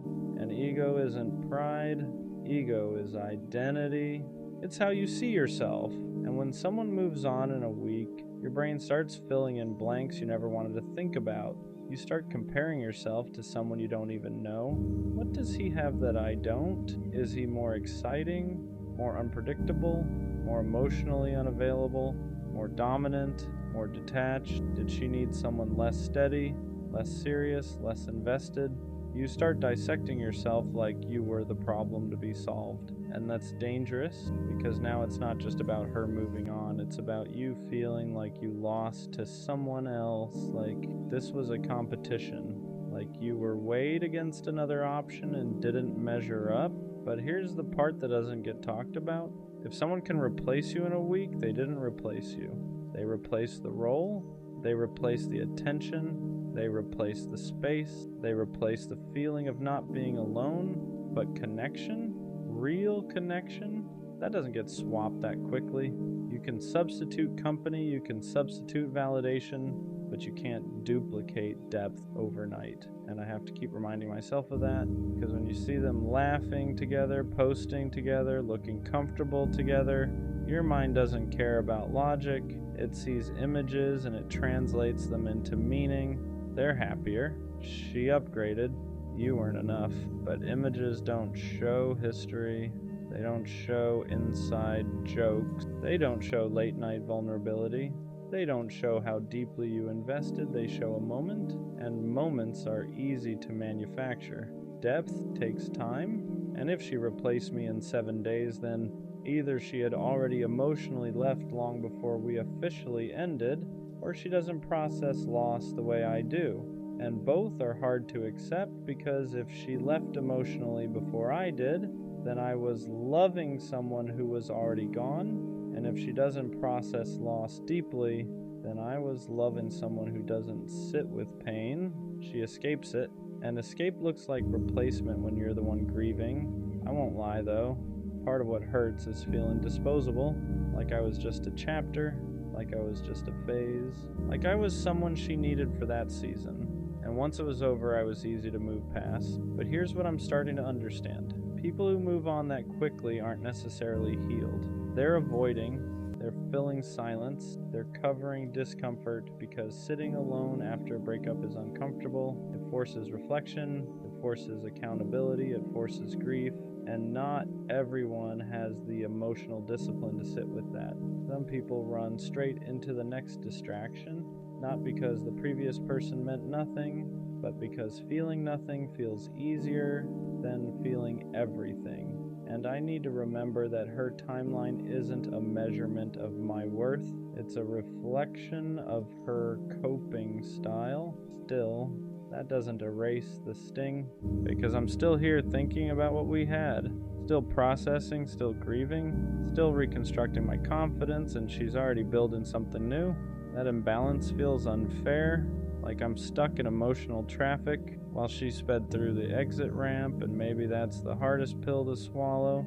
Not that she found someone else, but that she found someone else while I'm still untangling myself from what we were. It makes you feel behind, like you're losing, like you're weaker for caring longer, but caring longer isn't weakness, it's depth, and depth doesn't reset in 7 days. So maybe the real truth is this: she replaced the position, but she didn't replace the impact. And if what we had was real to me, then it mattered, even if she chose not to sit in it, even if she chose speed over reflection, because I would rather be the one who feels deeply than the one who forgets quickly. 7 days might look like replacement, but sometimes it's just avoidance in disguise. And one day, when the distraction fades, she might finally sit with what I've been sitting with this whole time. And by then, I'll be further ahead emotionally than she ever was. Not because I moved on faster, but because I actually processed it. And that's something nobody can replace in a week. The worst part about her replacing me in a week isn't even the new guy. It's the silence that came with it, because when someone moves on that fast, they don't just leave you, they erase you. The calls stop. The inside jokes disappear. The routine you built together vanishes, and suddenly the person who used to know your schedule, your moods, your patterns is giving that attention to someone else. That's what makes it feel unreal, because it's not just that she found someone new, it's that she redirected everything so easily. The same energy, the same time, the same effort, just different face. And that's when your mind spirals into the dangerous place. If she can give someone else what she gave me that quickly, was it ever special? That question hits hard, because we don't just want to be loved, we want to feel irreplaceable. We want to feel like what we built had weight, like it left a mark, like it couldn't just be swapped out like a profile picture. And when she replaced me in 7 days, it felt like I was lightweight, like I was something she could carry easily and set down just as easily. But here's the thing I keep wrestling with. Maybe it wasn't easy. Maybe it just looks easy. Social media never shows grief. It doesn't show reflection. It doesn't show confusion. It shows highlights. And maybe what I'm seeing is the highlight reel of her coping, because moving on quickly doesn't always mean you didn't care. Sometimes it means you can't sit still with pain. Sometimes it means you need distraction to avoid accountability. Sometimes it means you'd rather build something new than examine why the last thing broke. But none of that makes it easier to watch, because while she's building new memories, I'm still dismantling old ones. I'm still processing the last conversation, still remembering the way she used to look at me, still trying to figure out when it started fading, and that imbalance makes you feel like you lost twice. You lost the relationship, and you lost the race to move on. And I hate that it feels like a race, because healing shouldn't be competitive. But when someone replaces you in a week, it feels like you're the only one still standing in the wreckage, like she walked away from the crash without even looking back, and you're still checking for broken pieces. What hurts even more is knowing I didn't have a backup. I didn't have someone lined up. I didn't have a just in case. When we ended, it was just me in the silence, and I chose to sit in it, not because I wanted to suffer, but because I respect what we had enough to process it properly.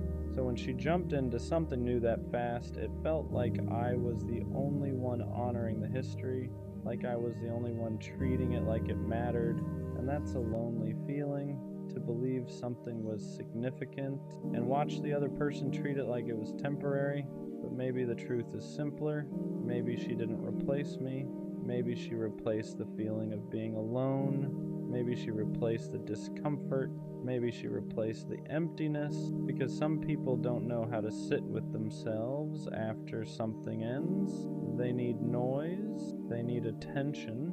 They need someone new to prove they're still wanted, and if that's the case, then her moving on in a week says more about her relationship with silence than it does about my value. Still, that doesn't stop the thoughts, because at night, logic fades and emotion gets loud, and in those moments, it feels like I wasn't enough. Like if I had been better, stronger, more exciting, more something, she wouldn't have moved on that fast. But I have to remind myself, you can be enough for someone and still not be there forever. You can love someone deeply and still not be what they're built to keep. And if she could replace me in 7 days, then maybe I wasn't meant to stay in her life long term. Maybe I was a lesson. Maybe she was mine. But what I refuse to accept is that I was insignificant, because I know how I loved, I know how I showed up, I know how I committed, and those things don't become meaningless just because someone else moved quickly.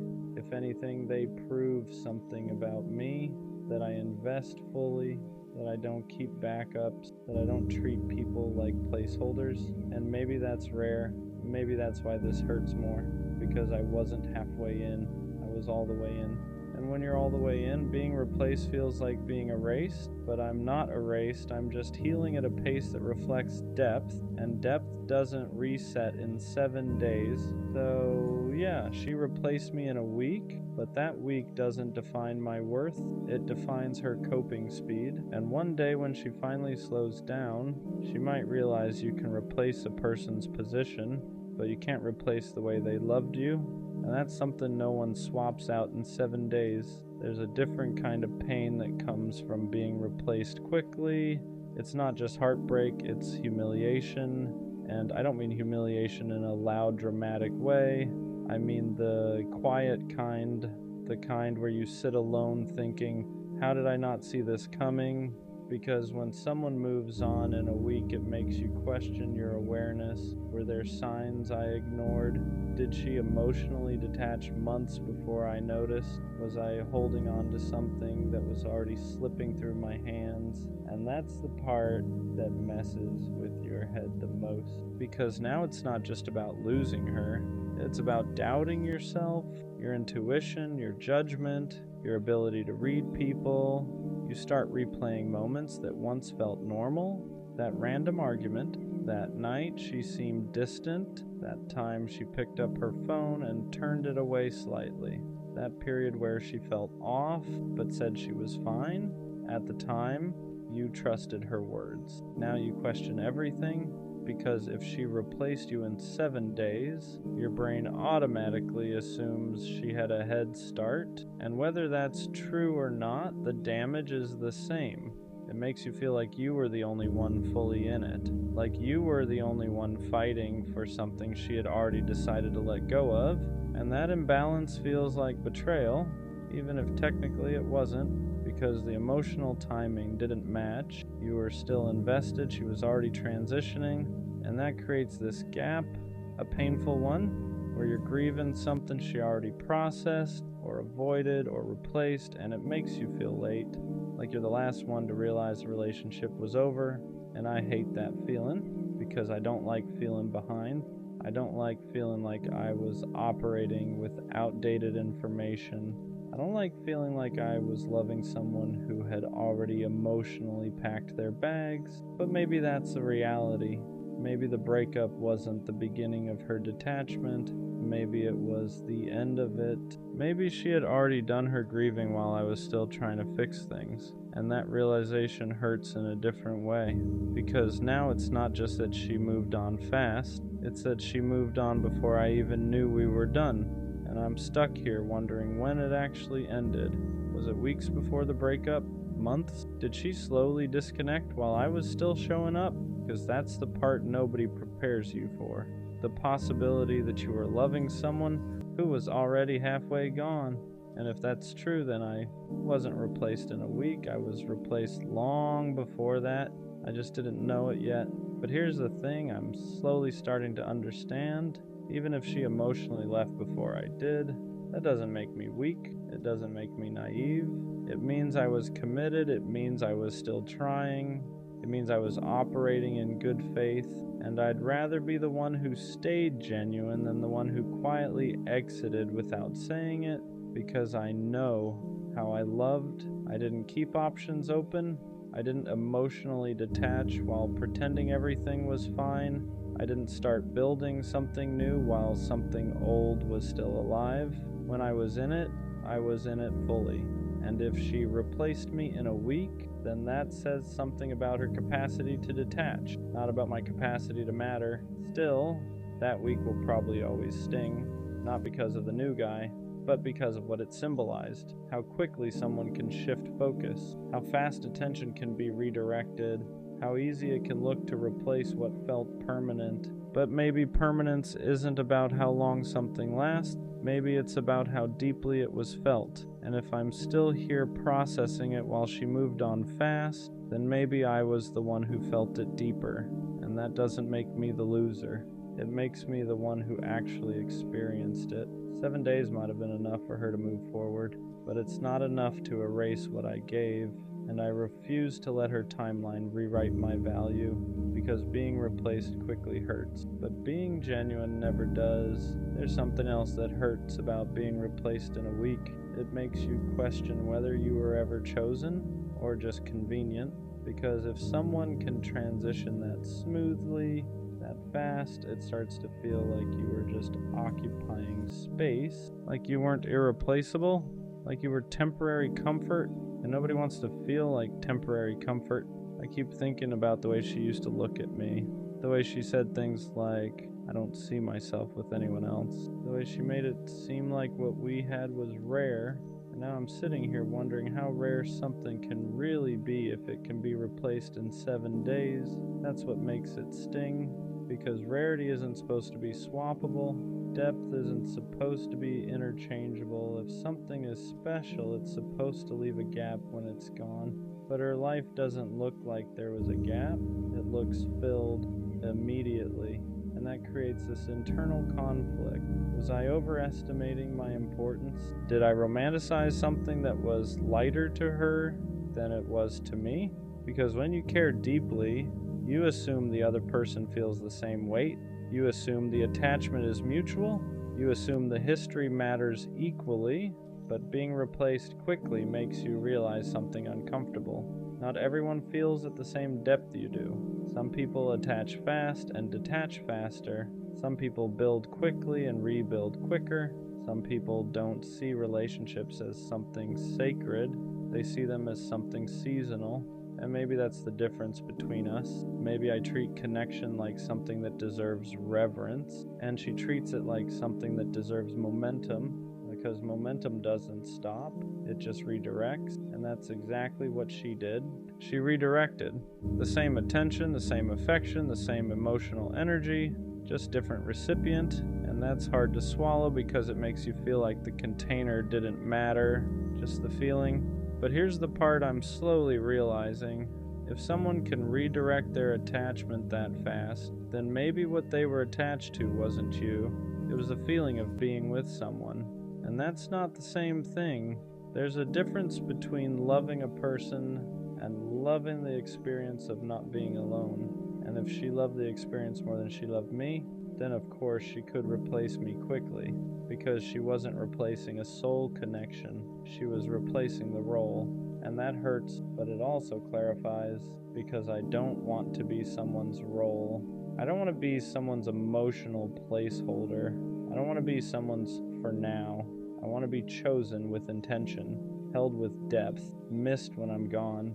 And if she could swap me out in a week, then maybe I wasn't held the way I thought I was. But that doesn't mean I wasn't valuable. It just means she didn't hold me deeply. And those are two different things. Still, there's something about the speed that keeps echoing. 7 days. It makes it feel like I didn't leave a mark, like I didn't leave impact, like I didn't leave space. But I know that's not true, because impact isn't measured by how long someone stays single. It's measured by what they learned, what they felt, what they carry forward. And even if she doesn't feel it now, one day when the distraction fades, when the excitement settles, when she's sitting in quiet, she might finally process what she skipped, and by then I won't be waiting. Because here's what I'm starting to understand. Being replaced quickly doesn't mean you were insignificant. It means the other person couldn't sit with loss, and loss reveals maturity. If I'm still here processing, still reflecting, still rebuilding, then I'm not behind, I'm just doing it properly. 7 days might have been enough for her to move forward, but it's not enough to erase who I was, and I refuse to let her timeline determine my value, because I wasn't just someone she dated, I was someone who showed up fully, and that doesn't become meaningless just because someone else showed up faster. She replaced me in a week, but that week says more about her relationship with discomfort than it does about my worth. There's another layer to this that I don't talk about out loud. Anger, not loud anger, not screaming or crashing out. The quiet kind. The kind that sits in your chest when you realize how easily someone redirected what you treated like sacred. Because I stayed loyal, I stayed committed, I stayed focused, and she moved on in 7 days. That makes you question fairness. It makes you feel like you played the game honestly while someone else was already preparing their next move. And I hate that it feels like a game, because I never approached it like one. When I was with her, I wasn't scanning the room for upgrades, I wasn't entertaining backups, I wasn't lining up options just in case. I was in it, fully, and now I'm sitting here realizing she either wasn't or she detached long before I knew. And that's what builds resentment. The idea that I was emotionally present while she was emotionally preparing. Because now it feels like I was loyal to a version of her that didn't exist anymore, like I was committed to something she had already mentally ended, and that realization stings. But here's where it shifts, because the anger starts turning into clarity. If she could replace me that quickly, then she was already disconnecting. And if she was already disconnecting, then the relationship wasn't as mutual as I believed. And if it wasn't mutual, then I wasn't losing someone who was fully invested. I was losing someone who was already halfway out. That doesn't make it hurt less, but it reframes it, because now it's not about me being not enough. It's about her not being anchored. Anchored people don't drift that fast. Anchored people don't swap attachments like playlists. Anchored people sit with loss, and if she didn't sit with it, then maybe she never held it deeply. And that realization hurts, but it also frees me, because I don't want someone who can replace depth with distraction. I don't want someone who needs constant attention to feel stable. I want someone who values history, who respects connection, who understands that what you build with someone isn't disposable. And if she replaced me in a week, then maybe I was disposable to her. But that doesn't mean I'm disposable in general. It just means she wasn't built to keep me. And there's a difference. Still, there's a part of me that wonders if she ever thinks about it, if she ever pauses, if she ever compares, if she ever realizes how fast she moved, but I can't live in that space because waiting for someone to feel what you felt is a trap, and I refuse to trap myself in her timeline. 7 days, that's how fast she moved, but here's the truth. I'd rather take my time healing than rush into something new just to prove I can. I'd rather rebuild properly than distract myself temporarily, because I know what I gave, and I know how I showed up. And I know I don't need to rush into something new to validate that. She replaced me in a week, but I'm rebuilding myself at a pace that lasts, and that's not weakness, that's depth. You know what else being replaced in a week does? It makes you question whether you were ever truly seen. Because if someone really sees you, your patterns, your effort, your loyalty, your depth, they don't just slide into something new like you were a temporary rental.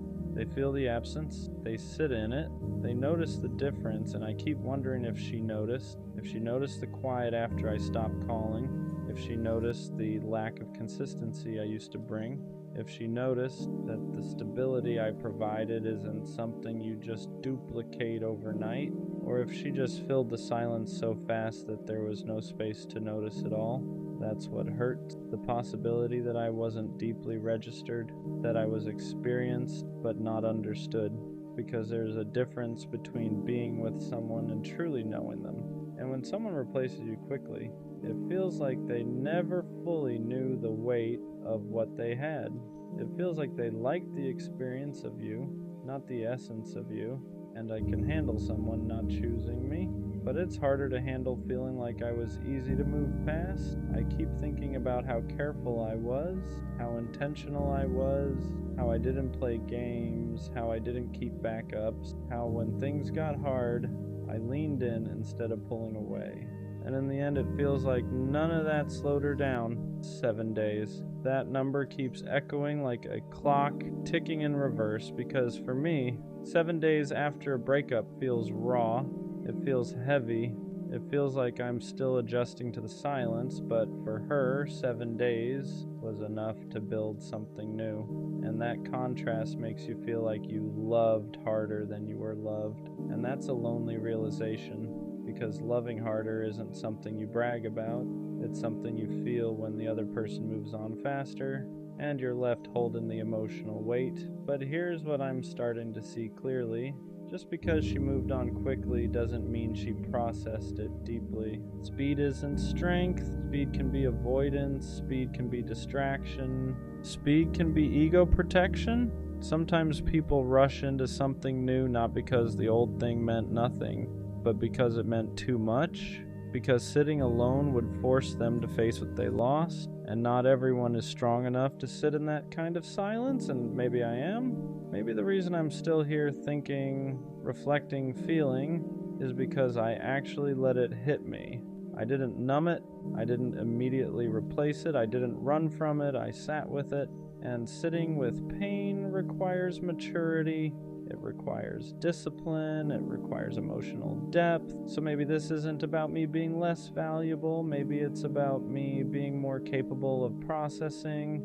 And that's not weakness, that's growth. Still, there's something about knowing she's creating new memories that stings, because those were supposed to be ours. The random laughs, the new places, the inside jokes. Now someone else gets that version of her, and I have to let go of the idea that it was only meant for me. And that's hard, but here's the truth I can't ignore anymore. If she could replace me in a week, then I was loving someone who wasn't built to stay long term. Because people who are built to stay don't detach that fast. They don't redirect that easily. They don't swap depth for novelty overnight. And I don't want someone who can treat connection like it's interchangeable. I want someone who understands the weight of history. Who understands that what you build with someone isn't disposable? Who understands that real attachment doesn't reset in 7 days? So yeah, she replaced me in a week, but I'm rebuilding myself in a way that lasts longer than a rebound ever will. And when I look back at this one day, I won't just remember the hurt. I'll remember the clarity, because being replaced quickly doesn't mean you were insignificant. It means the other person wasn't anchored, and I refuse to confuse someone else's instability with my lack of worth. 7 days might have been enough for her to move forward, but it's not enough to erase what I was. And one day, when I'm with someone who values depth the way I do, this week won't define me. It'll just be proof that I was never meant to stay where I was easily replaced. At some point, the hurt turns into something quieter. Not lighter, just quieter. Because you can only replay 7 days so many times before your brain gets tired of the echo. And when the noise slows down, clarity starts creeping in. I started asking myself a different question. Not why did she replace me so fast, but why am I measuring my value through her speed? Because that's what I was doing without realizing it. I was using her timeline as a mirror. If she moved on quickly, I must not have mattered deeply. If she looks happy, I must have been replaceable. If she didn't hesitate, I must not have left impact. But that logic is flawed. Her speed is not a measurement of my depth. Her distraction is not a reflection of my worth. Her ability to move forward quickly doesn't erase the way I showed up.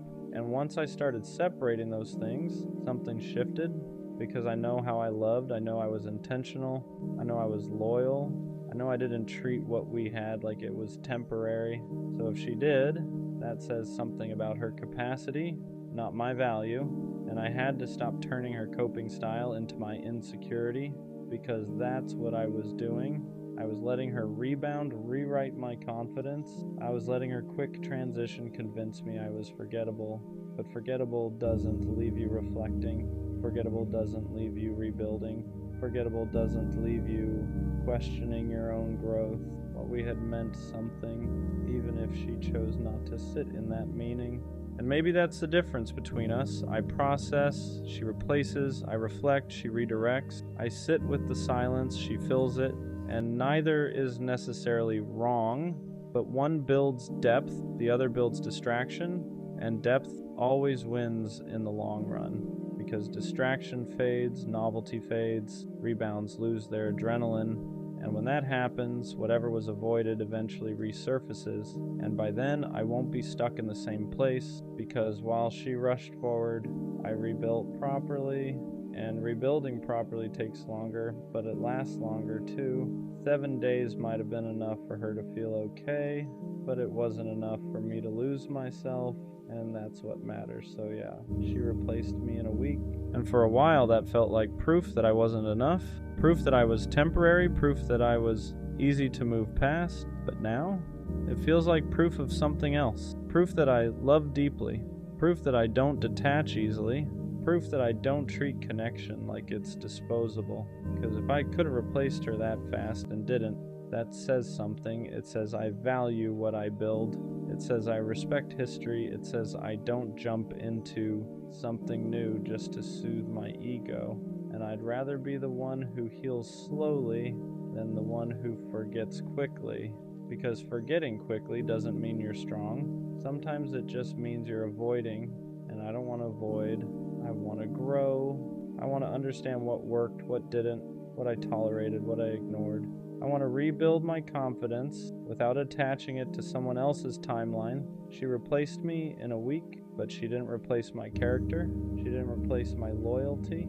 She didn't replace my ability to love fully. And one day, someone is going to experience that depth and recognize it immediately. Not treat it like a placeholder, not treat it like a phase, but treat it like something rare. Because rare things don't get swapped in 7 days. They get protected, so maybe this wasn't about me being replaced. Maybe it was about me being redirected away from someone who could move on that quickly towards someone who won't. 7 days hurt, but it also clarified. I don't want to be in a position where I can be replaced that easily ever again. And the only way to guarantee that is to choose someone who understands the weight of what they're holding, and next time, I will. I stayed loyal, even when it got hard, even when we were arguing more than laughing, even when my friends were telling me I deserved better, even when I felt unappreciated, I stayed. Not because I didn't have options, not because I couldn't walk away, but because when I commit fully. Loyalty isn't something I switch on and off depending on how I feel that week. It's a decision, and I made it. I ignored distractions, I curved attention, I shut down conversations that crossed boundaries. Not because I was scared of getting caught, but because I respected what we had. So when I found out she didn't stay loyal, it didn't just hurt, it confused me. Because how do two people sit in the same relationship and value it completely differently? The part that messed with me wasn't just the betrayal, it was a realization that while I was protecting us, she was exploring her options. While I was defending her name in rooms she wasn't in, she was entertaining someone else's attention. While I was shutting down temptation quietly, she was responding to it. And that imbalance hits deeper than people realize, because loyalty isn't loud. You don't get applause for it. No one congratulates you for not cheating. It's invisible, it's internal, it's discipline. So when you find out the person you were loyal to didn't have that same discipline, it makes you feel stupid for being solid, like you overinvested, like you believed in something that wasn't mutual. I started replaying everything, was she distant because she was already talking to someone else? Were those late replies really just being busy? Was I fighting for something that was already slipping away? Because once trust cracks, your mind rewrites history. You start connecting dots that might not even be there. And that's exhausting, because loyalty is built on trust, and once trust is broken, even your memories feel unstable. I wasn't perfect, but I was faithful. And that matters, because loyalty isn't about being flawless, it's about being intentional. It's about choosing your partner even when temptation is available. It's about respecting boundaries even when no one is watching. And I did that, she didn't. What hurts the most is knowing I would have never done that to her. I wouldn't have risked what we built for a moment of validation. I wouldn't have jeopardized long-term trust for short-term attention, because I understood the weight of betrayal, and she didn't treat it like it was heavy. That's what breaks something inside you, not just the act, the carelessness, because cheating isn't always about love disappearing. Sometimes it's about discipline disappearing. And if someone lacks discipline and loyalty, they'll lack it when things get hard too. For a while I questioned myself. Was I too available, too forgiving, too trusting? Did my loyalty make me predictable? Because when you get betrayed, your brain tries to find ways to avoid feeling powerless again. But here's the truth. My loyalty wasn't weakness, it was character. And her disloyalty wasn't power, it was immaturity. There's a difference. One requires strength, the other requires impulse. People think being cheated on makes you look foolish, but the real foolishness is betraying someone who was solid. I lost someone who didn't value loyalty. She lost someone who actually lived by it. And those are two very different losses, because I can recover, I can heal, I can rebuild. But replacing someone who is genuinely loyal, that's harder than people think. I don't regret staying loyal, even knowing how it ended, because my character doesn't shift based on someone else's behavior. I don't cheat because I'm angry. I don't entertain options because I'm bored.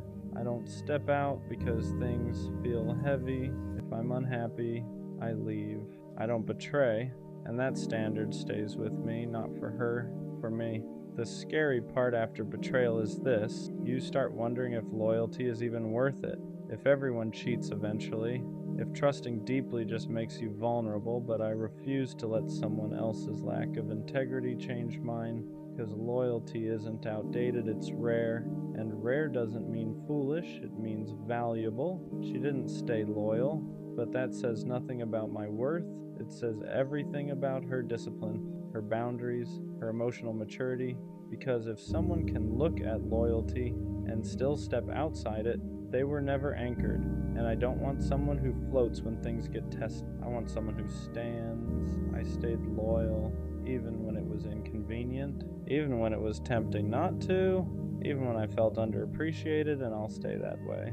Not because everyone deserves it, but because I deserve to be someone who lives by principle. She didn't stay loyal, and that hurt, but I'd rather be the one who was solid than the one who couldn't hold a commitment. because loyalty doesn't make you weak, it makes you rare, and one day someone will recognize that instead of testing it. I don't know who needs to hear this, but you have to let them go. Not slowly, not halfway, not with one foot still stuck in the past. You have to actually let them go, because they're not coming back, not in the way you want, not in the way you deserve. And holding on to that hope is what's keeping you stuck.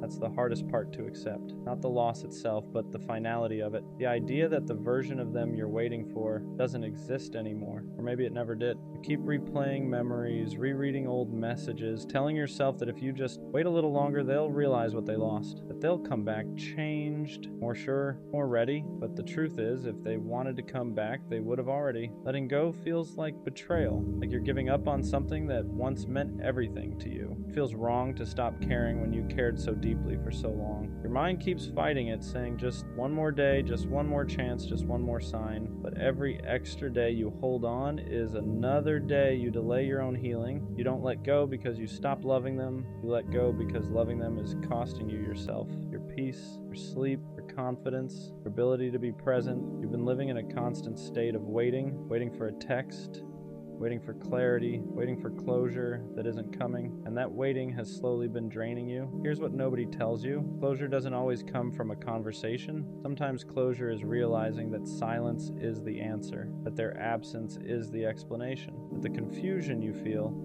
is the clarity you've been avoiding, because someone who truly wants to be in your life won't make you question where you stand. You keep thinking that letting go means nothing good will ever replace what you lost, that you missed your chance, that this was the one. That's grief talking, not truth. Grief narrows your vision, makes the past feel bigger than the future. It convinces you that the best days are behind you, when in reality they haven't even happened yet. Letting go doesn't happen all at once. It's a series of small, painful choices. Choosing not to check their profile, choosing not to reread old messages, choosing not to fantasize about a version of them that no longer exists, choosing yourself, even when it hurts. And yeah, it's a hard pill to swallow, one of the hardest. But the sooner you swallow it, the sooner you can breathe again. The sooner your life starts moving forward instead of replaying the same chapter over and over. Good things are going to come again, I promise you that. But they can't find you if you're still emotionally living somewhere you no longer belong. Right now, it probably feels impossible to believe that anything good could come after this. When you lose someone you were attached to, your world shrinks. Your future starts looking empty, quiet, unfamiliar. You measure everything against them.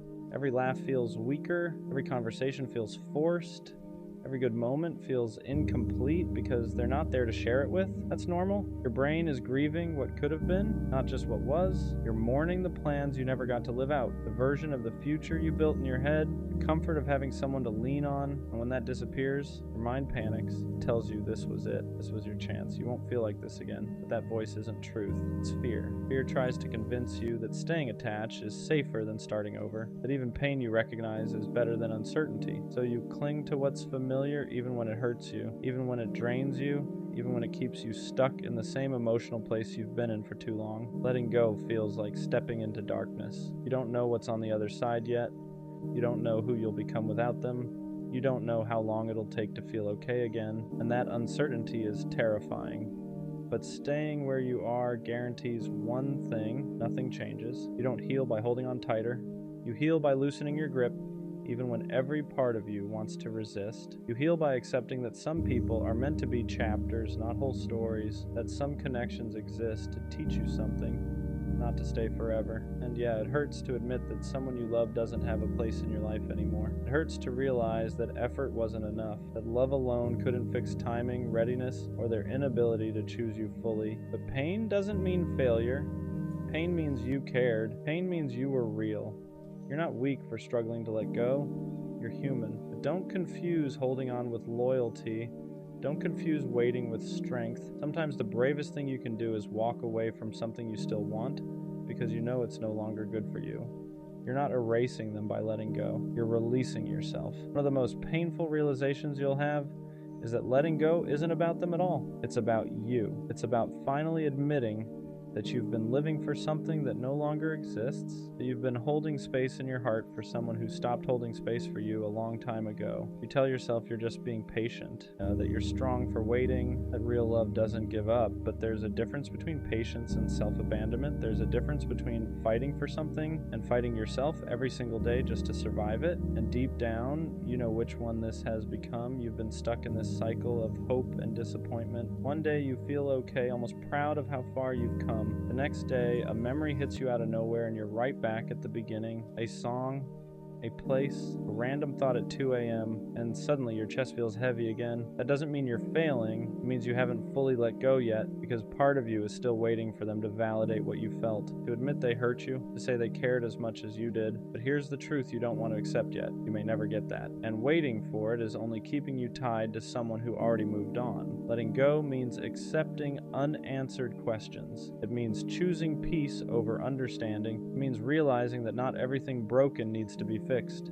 Some things just need to be released, and that's uncomfortable because your heart wants certainty, wants meaning, it wants closure wrapped in a conversation that makes everything make sense. But sometimes closure is recognizing that someone's inability to choose you is the answer, that their silence, their distance, their inconsistency already told you everything you needed to know. You just weren't ready to hear it yet. You didn't imagine the connection. You didn't make it all up. What you felt was real.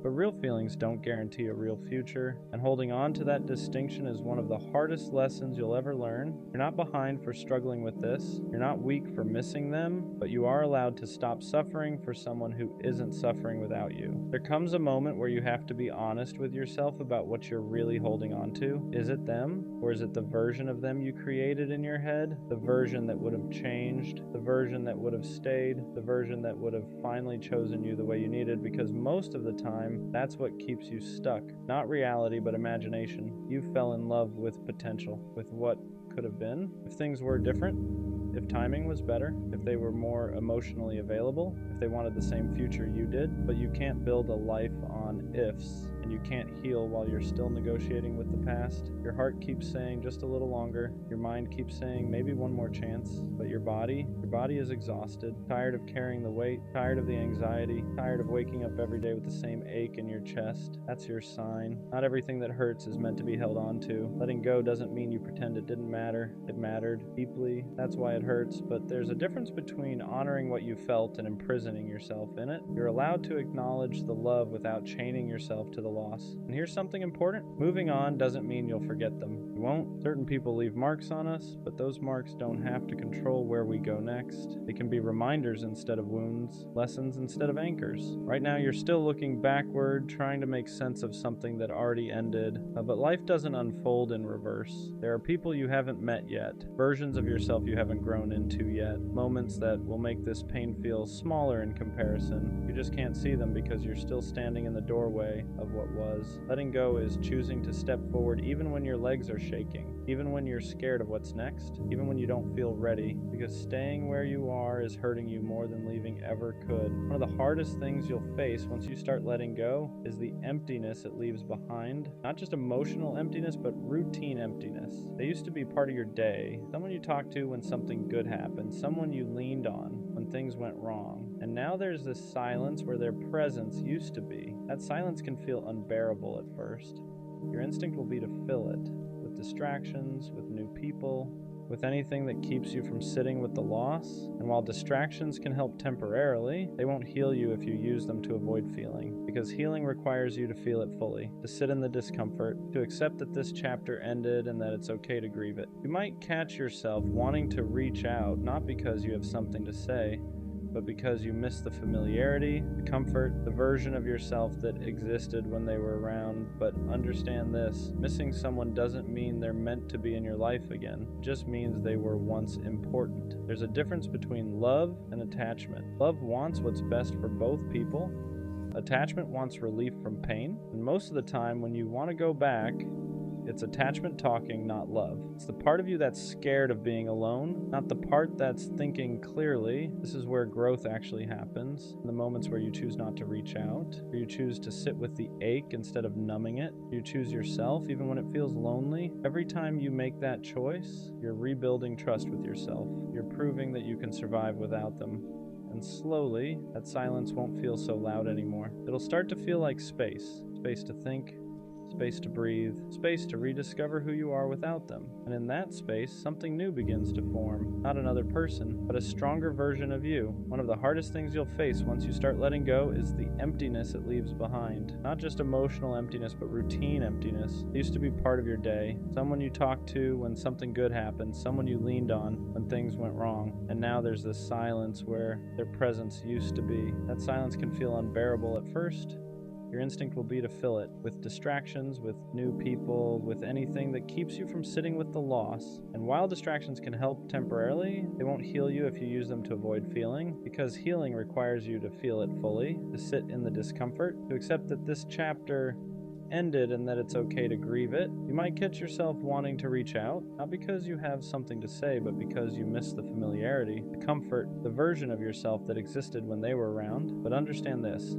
Missing someone doesn't mean they're meant to be in your life again. It just means they were once important. There's a difference between love and attachment. Love wants what's best for both people. Attachment wants relief from pain. And most of the time, when you want to go back, it's attachment talking, not love. It's the part of you that's scared of being alone, not the part that's thinking clearly. This is where growth actually happens. And the moments where you choose not to reach out, where you choose to sit with the ache instead of numbing it, where you choose yourself even when it feels lonely, every time you make that choice, you're rebuilding trust with yourself. You're proving that you can survive without them. And slowly, that silence won't feel so loud anymore.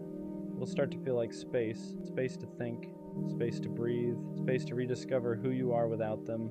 And in that space, something new begins to form, not another person, but a stronger version of you. Eventually, you start noticing small shifts, not dramatic ones, nothing that feels like a movie moment, just quiet changes. You wake up and they aren't the first thought in your head anymore. You go a few hours without checking your phone. You laugh at something and realize it didn't immediately remind you of them. And for a second, you feel guilty for that. Like moving forward means erasing what you had. It doesn't. Healing isn't linear.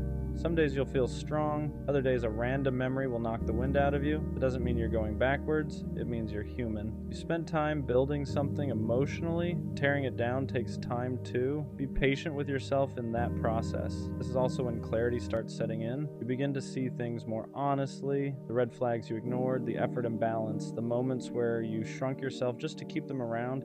You realize how often you settled for breadcrumbs and called it love because you didn't want to accept the truth. And instead of hurting you, that realization empowers you. Because now you know what you don't want. You know what you won't tolerate again. You know that love shouldn't feel like confusion, anxiety, or constant self-doubt. It shouldn't make you question your worth. It shouldn't require you to beg for effort or clarity. You also start forgiving yourself for staying too long, for hoping too hard, for ignoring your intuition. You did the best you could with what you knew at the time. That version of you was just trying to be loved. There's nothing shameful about that. And slowly you stop romanticizing the past. You stop replaying only the good parts. You start remembering the nights you felt lonely even when they were still around, the times you felt anxious instead of secure, the moments you felt like you were asking for too much when you were really just asking the wrong person. That's when letting go stops feeling like loss. It starts feeling like relief. At some point, you stop asking yourself why it didn't work. That question loses its power, not because you found every answer, but because you finally realize the answers wouldn't change the outcome. Understanding doesn't always heal you. Acceptance does. You accept that you love genuinely, even if it wasn't returned the same way. You accept that you showed up fully, even if they didn't know how to meet you there. You accept that some people come into your life to teach you something, not to stay forever. And that lesson, as painful as it was, shaped you into someone wiser. You start trusting yourself again, trusting your judgment, trusting your ability to walk away when something doesn't feel right, trusting that if something ends, you will survive it. That trust is powerful. It changes how you approach everything else in your life. You become more intentional with your time, with your energy, with who you allow access to you. You no longer chase people who are unsure about you. You no longer explain your worth to anyone. You no longer wait around hoping someone will choose you, because you already chose yourself, and that choice shifts everything. You realize you don't need someone to complete you. You're already whole. You wanted them, yes, but you don't need them to be okay. That realization doesn't make you cold. It makes you free. Free from the constant anxiety, free from the emotional limbo, free from the cycle of waiting. You still believe in love, you still want connection, but now you want it without losing yourself, without shrinking, without begging, without settling. You want something that adds to your life, not something you have to recover from, and that's how you know you're healing. Not when the pain disappears completely, but when it no longer controls your decisions. I don't know who needs to hear this right now, but you have to let them go. Not because you didn't care enough, not because what you felt wasn't real, but because holding on to something that's already gone is only hurting you more. They're not coming back, and I know that's a hard pill to swallow. It's one of those truths that sits heavy in your chest because part of you is still hoping, still replaying memories, still thinking maybe one day things will go back to how they were. But the truth is, if they wanted to come back, they would have. You wouldn't be sitting here questioning everything. You wouldn't be overanalyzing every small sign. You wouldn't be waiting for a text that never comes. Someone who wants to be in your life makes that clear. They don't leave you guessing, they don't disappear, and expect you to keep the door open forever. Letting go doesn't mean what you had didn't matter. It doesn't erase the memories, the connection, or the time you shared. It just means you're choosing to stop living in the past. You're choosing to stop punishing yourself by holding on to something that no longer exists, and that choice takes strength, even if it doesn't feel like it right now. I know part of you is scared. Scared that letting go means starting over. Scared that you won't feel that way about anyone else again. Scared that this was your one chance at something special. But that fear is lying to you. Life doesn't give you just one opportunity for love, connection, or happiness. It gives you many, but only if you make space for them. The sooner you let go, the sooner you heal. The sooner you stop checking their page, rereading old messages, and asking yourself what you did wrong, the sooner you start moving forward. And moving forward doesn't mean forgetting. It means accepting. It means allowing yourself to grow past this version of your life.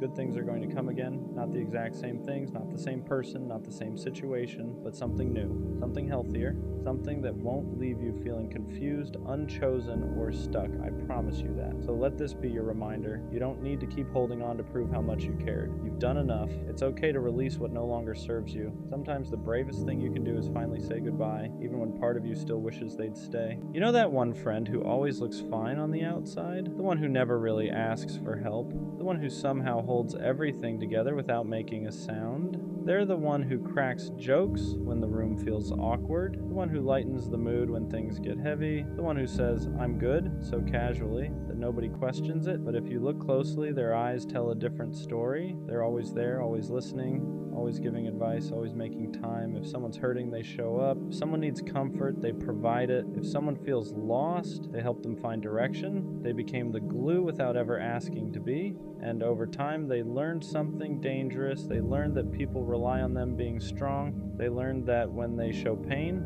it makes others uncomfortable, so they stop showing it. They mastered the art of looking okay. You don't see how tired they really are. You don't see the nights they sit in silence, staring at nothing, trying to keep themselves from falling apart. They laugh, but it's lighter now. They smile, but it doesn't reach the same place as it used to. They say they're just tired, when in reality they're exhausted in ways sleep can't fix. They learned how to bottle everything up, how to swallow emotions mid-sentence, how to carry pain quietly so no one else has to deal with it, because they don't want to be a burden. They don't want to ruin the mood. They don't want to take up space, so they shrink themselves emotionally, even while holding space for everyone else. And the craziest part, they're not asking to be saved. They don't want attention. They don't want pity. They don't want grand gestures. They just want someone to notice, someone to really ask how they're doing and actually stay for the answer. Someone to notice that their laughter sounds a little forced lately, that their messages are shorter, that they're physically present but mentally somewhere else. Someone to say, "You don't have to be strong right now," because being the strong one gets lonely. You carry everyone else's weight and still feel guilty for having your own. You feel like you don't have permission to fall apart because everyone else depends on you staying together. But even strong people need rest. Even strong people need to cry. Even strong people need reassurance. Strength doesn't mean never breaking. It means breaking quietly and still showing up. And that's not fair. So if you have that friend, the one who's always okay, the one who never complains, the one who holds everyone else together, check on them, not with a quick "you good?" Not with a surface level question. Check on them with presence, with patience, with a real conversation. Because sometimes the people who seem the most okay are the ones who need love the most. And sometimes all it takes is one person finally seeing them for the weight they've been carrying alone, Let this be a reminder for you, not tomorrow, not when things finally get better. Right now, you are a genuinely amazing human being, even if you don't feel like it lately. And I know maybe life hit you harder than you expected. Maybe someone you trusted dimmed your light. Maybe you slowly stopped recognizing yourself because you've been in survival mode for too long. But losing your spark doesn't mean it's gone forever. It just means you've been tired. You have so much potential in this world, and I don't say that lightly. There are qualities about you that people would do anything to have. Your heart, your ability to care deeply, the way you keep showing up even when you feel empty, the way you keep going even when nobody claps for you. That strength alone says more about you than you realize. You deserve happiness, not the kind you have to chase endlessly, but the kind that feels calm. You deserve confidence, not arrogance, but confidence rooted in knowing who you are and what you bring to the table. You deserve to love yourself without feeling guilty for it, without feeling like you need permission, without feeling like you haven't earned it yet. Somewhere along the way, you might have started believing you weren't enough. Maybe someone treated you like you were replaceable. Maybe life kept taking without giving back. And slowly, you stopped being kind to yourself. You stopped celebrating your wins. You stopped acknowledging how far you've come. But look at you. You're still here, still trying, still growing. That alone deserves recognition. I need reminders like this too. We all do. Nobody walks through life feeling confident every single day. Nobody has it all figured out. The difference is learning to speak to yourself with the same compassion you give to everyone else. Learning to pause and say, I'm doing my best and that is enough for today. So if this showed up on your feed, take it as a sign. Take a breath. Think of one thing you're grateful for, one thing you like about yourself, one small win you had recently, even if it feels insignificant. Because nothing about your existence is insignificant. You matter more than you think. You bring something to this world that nobody else can replace. And even on days when you feel invisible, even on days when you doubt yourself, your presence still holds value. Don't forget that. Not today. Not ever. The reason why most relationships don't work is because we leave as soon as things get hard. The moment arguments start happening, the moment communication feels off, the moment it doesn't feel easy anymore, we start telling ourselves, maybe this person isn't for me. Maybe you're in that phase where you and your partner can't stop arguing. Every little thing turns into a problem. Every conversation feels tense, and instead of asking, how do we fix this? You start thinking, why is this even happening? Or maybe both of your lives are just busy right now. Work, school, stress, responsibilities. You barely have time for yourselves, let alone for each other. And instead of seeing that as a rough season, you start seeing it as a sign that the relationship is failing. But the truth is, hardship showing up in a relationship isn't a sign that you should walk away. It's not proof that love isn't there. That's just not what love actually is. You know, when you truly love someone, there are going to be uncomfortable conversations, conversations about boundaries, about things that hurt, about habits that need to change, about things you don't like and things they don't like either. You're going to hear things that don't feel good to hear, and so will they. Love isn't avoiding those moments. Love is being willing to sit in them. Love is choosing to understand instead of running away. Not always going to be sunshine and happiness. Hopefully most of the time it is, but there will be dips. Moments where you both feel misunderstood. Moments where you question everything. Moments where it feels easier to leave than to stay and try. But love is what you do in those moments. Love is choosing to fight for each other, not against each other. Love is getting through the rainstorm together instead of leaving the moment it starts pouring, because real love isn't about never struggling. It's about believing that the struggle isn't stronger than what you have. And if you can make it through the hard parts, if you can keep choosing each other even when it's uncomfortable, that's when you realize love was never about perfection. It was about commitment. It's Valentine's Day, and yeah, I'm alone. No dinner plans, no flowers. No good morning, beautiful text waiting on my phone. Just me. And for a second, it hits. You scroll and see everyone posted up. Roses, candles, soft captions about my forever. And you start wondering what it feels like to be chosen like that. Not privately, not secretly, but confidently. I won't lie, there's a quiet sting to it. Not because I need the holiday, but because it reminds you of what you don't have. It makes you question things. Am I behind? Am I unlovable? Did I miss my person somehow? But here's the part I'm learning. Being alone today doesn't mean I'm unwanted. It means I haven't settled. I could have been in something halfway. Could have forced a connection just to say I wasn't alone tonight, but I didn't. And that matters. So yeah, I'm alone, but I'm not desperate, not chasing, not pretending, just here. And maybe that's not sad. Maybe it's strength. Valentine's Day has a way of making you feel behind. Like everyone else got the memo and you didn't. You open your phone and it's everywhere. Couples at dinner, surprise gifts, long captions about my person. And even if you're strong, even if you've healed, even if you're okay most days, comparison still creeps in. You start measuring your life against highlight reels. You forget that people only post the soft parts. You forget the arguments, the doubts, the almost breakups. All you see is what you don't have. And for a minute, it makes being alone feel heavier. Not because you suddenly need someone, but because the world makes it look like today is proof of something. Proof that you're chosen, proof that you're loved, proof that you made it. But here's the truth nobody posts. A relationship on Valentine's Day doesn't mean it's healthy. Flowers don't mean loyalty. A dinner reservation doesn't mean forever. And being alone doesn't mean you failed. It just means your story isn't on display today. And that's okay. There's a difference between being alone and feeling lonely. And today forces you to notice it. Being alone is physical. It's no dinner plans, no shared dessert, no one reaching for your hand across the table. Lonely is emotional. Lonely is feeling unseen even when someone's sitting next to you. Lonely is being in a relationship where you still question if you matter. I've been lonely with someone before, and honestly, that felt worse than tonight, because at least now I'm not pretending. I'm not settling for half attention just to say I'm not alone. I'm not forcing conversation to avoid silence. It's just me. And yeah, sometimes that's quiet, sometimes it's heavy, but it's honest. There's no confusion here, no mixed signals, no wondering where I stand. So maybe being alone today isn't the loss I thought it was. Maybe it's just space for something real instead of something convenient. Let's be real. There's always that moment where you think about texting someone, not because you miss them, not because you want them back, but because you don't want to feel alone tonight. You scroll, you hover over a name, you think, it's just a harmless message, just a hey, just what are you up to? Just something to fill the silence. And for a second, your pride and your loneliness argue, because attention is easy to get. Connection isn't. You could text the almost, the ex, the person who only shows up when it's convenient, and maybe they'd respond. Maybe they'd even make you feel wanted for a few hours. But tomorrow, you'd wake up right back in the same place, because you didn't want them, you wanted distraction. And there's a difference. So instead of reaching for temporary comfort, you sit with the quiet. You choose not to reopen doors that were closed for a reason.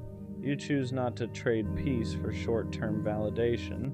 And that choice, that's growth. Being alone tonight doesn't mean you're desperate. It means you're disciplined. There was a time this day would have broken me. I would have taken it personally, like it was proof that I wasn't enough.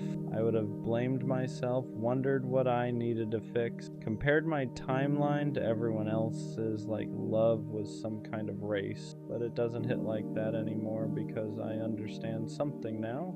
Being single on Valentine's Day isn't a reflection of my worth, it's a reflection of my standards. I could have rushed into something, ignored red flags, stayed with someone who didn't choose me fully just so I wouldn't be alone today. But I didn't, and that's growth. This day doesn't control my value. It doesn't define my desirability. It doesn't measure my future. It's just a date on a calendar. And yeah, sometimes it still stings a little, but it doesn't shake me, because I'd rather spend one day alone than spend months with someone who makes me feel unseen. And that shift, that's peace. Spending Valentine's Day alone actually teaches you something. You learn who you are without someone validating you. There's no us to hide behind, no relationship status to lean on, no public display to prove you're wanted. It's just you, and that can feel exposing. Because when the noise dies down, you're left with your own thoughts. You start asking yourself, am I really okay? Am I lonely or just uncomfortable? Do I want love, or do I just hate feeling left out? And those questions matter, because being alone forces honesty. You realize you don't just want a relationship, you want the right one. Not someone to post, not someone to text for the night, not someone to fill space. You want something steady, intentional, real. And sitting alone tonight proves something important. You're willing to wait. You're willing to protect your peace. You're willing to sit through temporary discomfort instead of choosing permanent misalignment. That's not weakness, that's maturity. Valentine's Day alone doesn't mean you're lacking.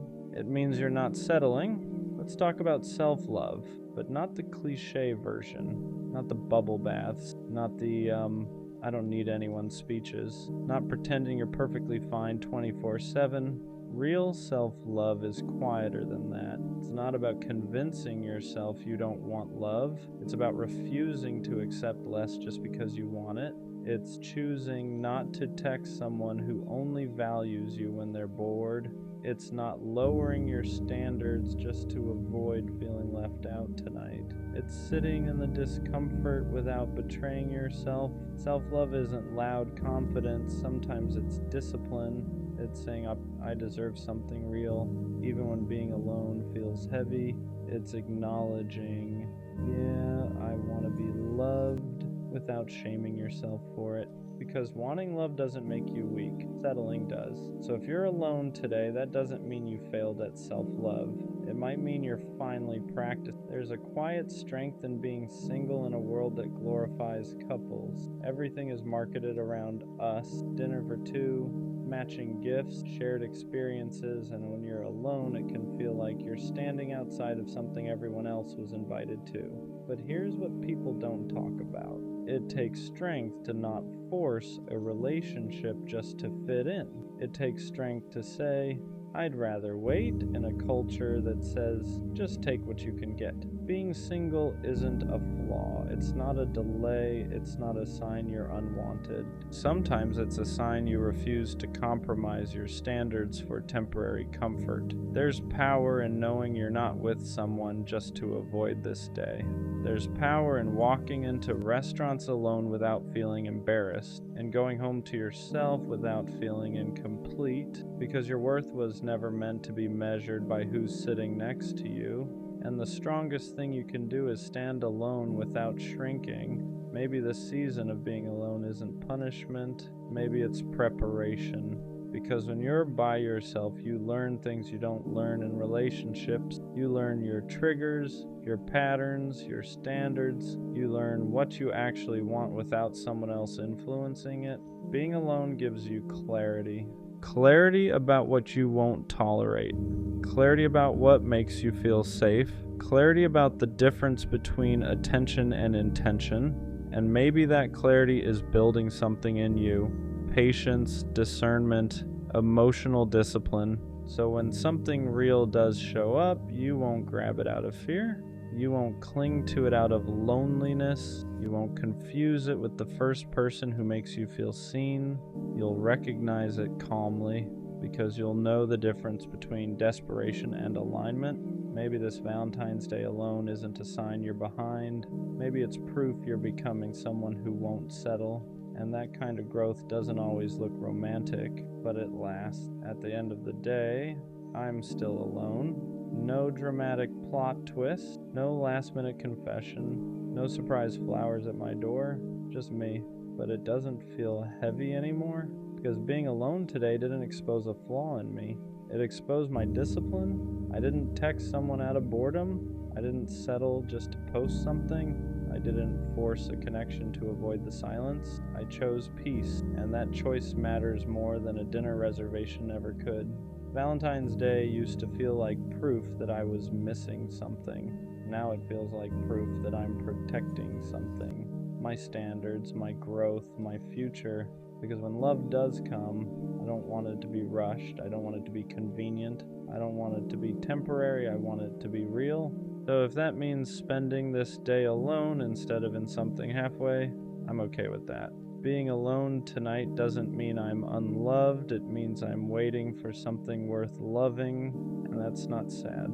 That's strength. I still remember the last message she ever sent me, not because it was long, not because it explained everything, but because it didn't. It was simple, short, like it didn't carry the weight of everything that came before it, and that's what made it hit harder. Because how do you go from talking every day to one final message that feels like nothing? At first I kept rereading it, not because I didn't understand it, but because I felt like there had to be something more hidden in it, some deeper meaning, some explanation between the lines, something that would make it all make sense. But there wasn't. It said just enough to end things and not enough to explain them, and that's what messes with you. Because your mind keeps trying to fill in the gaps, that they left empty. I kept thinking back to everything before that message, all the conversations, all the moments that felt real, all the things she said that made it seem like we were building something. And then I'd look at that last message again, and it didn't match. It didn't feel like it came from the same person. Because how do you go from consistency to something that feels so detached, so final, without feeling final at all? The hardest part wasn't even what she said, it was what she didn't say. No real explanation, no real accountability, no real closure, just something that closed the door without ever fully acknowledging what was behind it. And that leaves you stuck in a weird place, because you're not just dealing with an ending, you're dealing with questions that never got answers. For a while I wanted to reply, not to argue, not to convince her to stay, just to understand, to ask the questions that were sitting in my head. What changed? When did it change? Was any of it real? But I didn't, because deep down I knew something. If she wanted me to understand, she would have explained it the first time. And that's a hard truth to accept, because it means the silence after that message was intentional, not confusion, not hesitation, a decision. She said what she wanted to say, and everything she didn't say was also part of that choice. After that, the conversation just stopped. No follow-ups, no checking in, no "how are you?" Just silence. And silence hits different when you're used to hearing from someone every day. Because now it's not just quiet, it's absence. For a while I kept expecting another message, something more, something that would make it feel complete, but nothing came. And eventually, I had to accept something I didn't want to. That last message was really the last one. And over time, I stopped looking at it like something unfinished. I stopped expecting more. Because sometimes closure doesn't come from another person. It comes from accepting what they already showed you. And what she showed me was enough, even if it wasn't explained. I still remember the last message she sent me. Not because of what it said, but because of what it meant. It was the end. Not loud, not dramatic, just final. And now I understand something I didn't then. The way someone ends things tells you everything you need to know about how they saw it. So I stopped waiting for another message, stopped looking for more words, because the last one was already saying everything it needed to, just not in the way I wanted. You know what actually hurts? Wanting to be in love, but realizing you can't stay in it. You finally meet someone good, they're kind, they're loyal, they care about you in a way that feels real. On paper, they're everything you're supposed to want, and for a moment you think, maybe this is it. But then they like you back, and something in you shuts off, not slowly, not gently. It's like the feeling disappears overnight. You try to force it. You tell yourself to be grateful. You try to match their energy, their effort, their love, but instead of growing closer, you start pulling away. You notice flaws that didn't bother you before. You get irritated over small things. You find reasons to create distance, and suddenly you're the problem. On the outside, it looks like you're sabotaging something good, like you're avoiding someone who treats you right. But inside, it feels worse than that. It feels suffocating, because even when you try to stay, it feels like you're trapped in something you can't feel the way you're supposed to. The messed up part, you still care. Somewhere deep down, you don't want to hurt them. You don't want to be cold. You don't want to be the reason someone feels unwanted, but you also don't know how to love them without losing yourself. And that kind of conflict turns love into guilt. What's confusing about this feeling is that it only shows up with the right kind of person, not the chaotic ones, not the ones who make you anxious, not the ones who disappear and keep you guessing. It happens with the ones who are steady, the ones who reply, who show up, who don't play games with your emotions. And instead of feeling safe, your body reacts like something's wrong. You don't feel excitement, you feel pressure, not because they're asking for too much, but because they're offering consistency, and you don't know how to relax inside it. There's no chase, no uncertainty, no emotional roller coaster to distract you. So your mind starts searching for escape routes. You tell yourself you're bored, that the spark is gone, that something feels off, and even if you can't explain why. But deep down, it's not disinterest, it's unfamiliarity, because when you're used to love being unstable, peace can feel empty. And when you're used to earning affection, being chosen freely can feel undeserved. So instead of leaning in, you pull away, you create distance so you can breathe again, not because they're hurting you, but because closeness is touching something unhealed. And that's the part nobody prepares you for.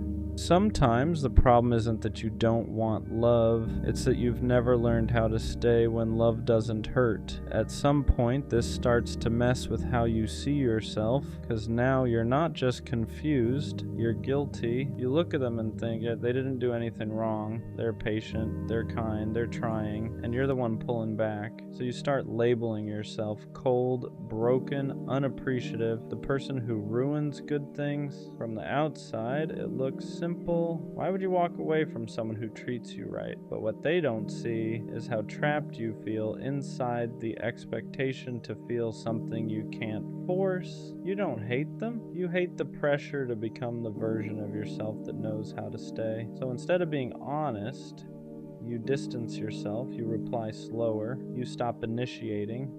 You hope they'll lose interest so you don't have to explain yourself. And that's the part that hurts the most, not losing them, hurting someone who didn't deserve it. You carry that with you. The knowledge that somewhere someone is wondering what they did wrong, when the truth is, you just didn't know how to receive what they were offering. And that realization sits heavy, because wanting love but not knowing how to hold it feels like a flaw you can't explain, only live with. Avoidance doesn't come from not caring, it comes from caring too much and not knowing how to say it. Because how do you explain something like this without sounding cruel? How do you tell someone, you're good to me, but I don't feel what I'm supposed to feel? There's no gentle way to say that. So instead of explaining, you disappear emotionally. You convince yourself silence is kinder. That distance will hurt less than honesty, but silence creates its own kind of damage. They feel it, the shift, the hesitation, the way your energy isn't the same anymore, and you feel it too. Every message feels heavier. Every interaction feels like a reminder that you're failing at something that should be simple. So you keep avoiding the conversation, hoping clarity will show up on its own, but it doesn't. All that grows is resentment, not toward them, but toward yourself, because now you're stuck between two fears, hurting them by telling the truth, or hurting them slowly by pulling away. And avoidance feels safer in the moment because it delays the guilt, but it doesn't remove it, it just stretches it out. And the longer you stay quiet, the harder it becomes to speak honestly at all. If you look closer, this pattern isn't about them at all. It's about what closeness brings up in you, because real healthy affection doesn't distract you from yourself. It brings you face to face with things you buried, old fears, old wounds, old beliefs about what love costs. When someone is consistent, there's nowhere to hide. You can't blame mixed signals, you can't blame distance, you can't blame uncertainty. All that's left is you, and the part of you that learned early on that love comes with pressure. Pressure to be enough, pressure to stay, pressure to not mess it up. So your system does what it learned to do best. It pulls away before it can fail. Avoidance isn't rejection, it's self-protection. You're not running from them, you're running from the version of yourself that feels exposed when someone chooses you fully. Because being wanted means being seen. And being seen means being vulnerable in ways you never learned were safe. So your mind flips the switch, you call it disinterest, you call it boredom, you call it not feeling it, but underneath all of that is fear, not of losing them, but of losing control. Eventually a realization starts to creep in. This isn't about love failing, it's about healing that hasn't happened yet. Because when someone offers you something real, it presses on the places you never finished healing, not because they're doing anything wrong, but because closeness closeness exposes what avoidance kept quiet. Love asks questions you've been dodging. It asks you to be present. It asks you to trust consistency. It asks you to stay when things feel uncomfortable instead of dramatic. And if your past taught you that love comes with loss, your body reacts before your mind can explain it. So instead of leaning in, you shut down, not because you don't care, but because caring activates fear, fear of dependency, fear of responsibility, fear of becoming someone who needs another person, because somewhere along the way, you learned that needing someone meant giving them the power to hurt you. So when love shows up calm and steady, your nervous system mistakes it for danger, and you don't realize what's happening until later, after you've already pulled away, after you've already created distance, after you've already blamed yourself. But this moment matters because once you see that this isn't disinterest, it's unhealed fear, you stop calling yourself broken, you start calling it what it is, a signal. Once you see the pattern, something changes, not overnight, not perfectly, but you stop running on autopilot. You start noticing the moment your body wants to pull away, the urge to detach, the instinct to create distance the second things feel real, and instead of obeying it immediately, you pause. You ask yourself, am I actually uninterested? Or am I uncomfortable? That question alone changes everything, because discomfort isn't a red flag, it's a signal. It tells you something important is happening, something unfamiliar, something that requires presence instead of escape. So instead of disappearing, you stay a little longer. You don't force feelings, you don't fake certainty. You just allow yourself to exist inside the discomfort without punishing it. You start choosing honesty over avoidance, not brutal honesty, gentle honesty. I'm confused, I'm scared, I don't know what I'm feeling yet. And for the first time, connection doesn't feel like a trap. It feels like practice. Practice staying, practice communicating, practice letting someone see you without immediately taking that away. You realize something important here. You don't have to feel everything at once. You don't have to be sure. You just have to stop abandoning yourself the moment love asks you to be present. At the end of all this, you start to understand something clearly. Love was never the problem. Fear was. Fear was the thing turning care into pressure. Fear was the thing making peace feel boring. Fear was the thing convincing you that pulling away was safer than staying. When fear stops leading, love feels different. It's quieter, slower, less dramatic. It doesn't hit like chaos. It doesn't demand certainty right away. It doesn't make you feel trapped. It gives you space to exist without disappearing. Real love doesn't ask you to force feelings. It doesn't punish confusion. It doesn't make you feel like you're failing for needing time. It lets you grow into it, and when you stop running, you realize something important. Caring doesn't mean losing yourself. Staying doesn't mean being stuck. And choosing someone doesn't mean giving up control. It just means you're present. You're allowed to learn how to love differently than you were taught. You're allowed to take it slow. You're allowed to feel unsure without self-sabotaging. And most of all, you're allowed to stop hating yourself for struggling with something you were never shown how to do safely, because the moment love stops being about fear is the moment it finally starts feeling real. You know what hurts? Loving someone you know you can't have and trying to act like it doesn't destroy you a little more every day. It's a strange kind of heartbreak because they never rejected you, they never pushed you away, they never promised you anything, but your heart attached itself anyway, quietly, slowly, until suddenly everything started to revolve around them. It's like holding your breath underwater. At first it looks peaceful, but the longer you stay, the more it starts to ache in places you can't even describe. You know you should come up for air, you know staying hurts, but for some reason you'd rather drown than let go, and you start pretending you're okay with being just friends. Pretending the little moments don't matter as much as they do. Pretending your heart doesn't drop when they talk about someone else, or when they text you back just a little too casually. The kind of pain that doesn't scream, it just sits in your chest, heavy and quiet, because you can't be mad at them. They didn't choose you, but they never asked you to choose them either. And somehow that hurts even more. You start questioning yourself. Why wasn't I enough? What do they want that I don't have? What am I missing? And the truth is, nothing. There's nothing wrong with you. They just weren't the person meant to see you the way you deserved. But still, you stay. You care. You hold on to every small moment like it means something. You choose them even when you know you shouldn't, because letting go feels impossible and loving them, even silently, still feels better than pretending you don't feel anything at all. And maybe one day it won't hurt like this. Maybe one day you'll look back and realize you were never asking for too much. You were just asking the wrong person, but for now, yeah, loving someone you can't have is its own kind of heartbreak, and it changes you in ways you don't fully understand until it's finally over. The worst kind of pain is caring deeply and watching it backfire. Not because you expect anything in return, but because caring is just who you are. You show up without being asked. You check in on people who never think to check on you. You stay up late listening to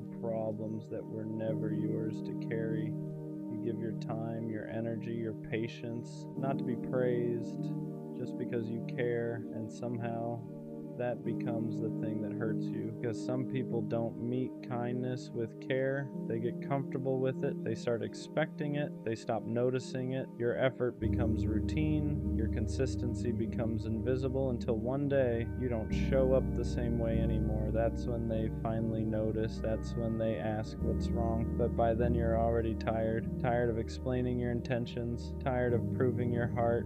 Tired of giving pieces of yourself to people who never stay long enough to understand what it costs you. It's not that you regret caring, you just wish having a good heart didn't hurt this much. And maybe the hardest truth is realizing that loving deeply doesn't guarantee you'll be loved the same way. But that doesn't make your softness a weakness. It just means it needs protection. Don't stop caring. Just be careful who you hand that kind of love to. When you're the one who cares deeply, you usually become not the reliable one, the one people vent to, the one people lean on, the one who always answers. You're dependable in ways people don't even notice anymore. They assume you'll be there, assume you'll understand, assume you'll forgive, so they stop asking how you are, not out of cruelty, but because consistency gets mistaken for endless capacity. You start carrying emotional weight that was never meant to be yours alone. Other people's stress, other people's problems, other people's moods, and you hold it all quietly because you don't want to be a burden the way you never see them as one. But over time, something shifts. You feel tired in a deeper way, not just physically, emotionally. You notice how rarely someone shows up for you the way you show up for them, how quickly your needs get overlooked, how easily your exhaustion goes unseen.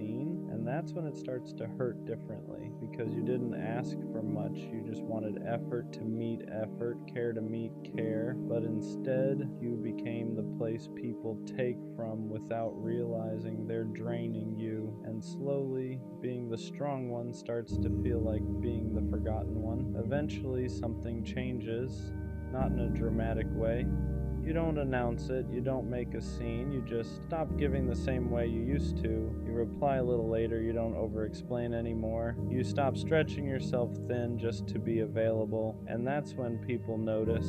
Not when you were exhausted, not when you were drained, not when you were giving everything. They notice when you pull back.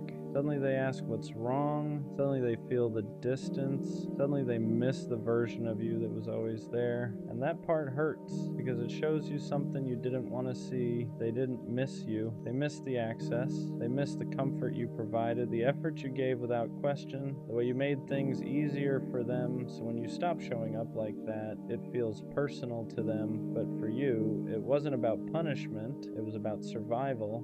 You didn't stop caring. You just stop bleeding quietly, and realizing that is both painful and freeing because it teaches you this: anyone who only notices your absence was never really paying attention to your presence. When you finally start pulling back, the hardest part isn't the silence, it's the guilt. You feel like you're doing something wrong just by protecting yourself. You second guess every boundary. You wonder if you're being cold, if you're being selfish, if you're changing. Because when you spent your life being the one who gives, rest feels like laziness, distance feels like cruelty, and saying no feels like failure. You weren't taught how to have limits.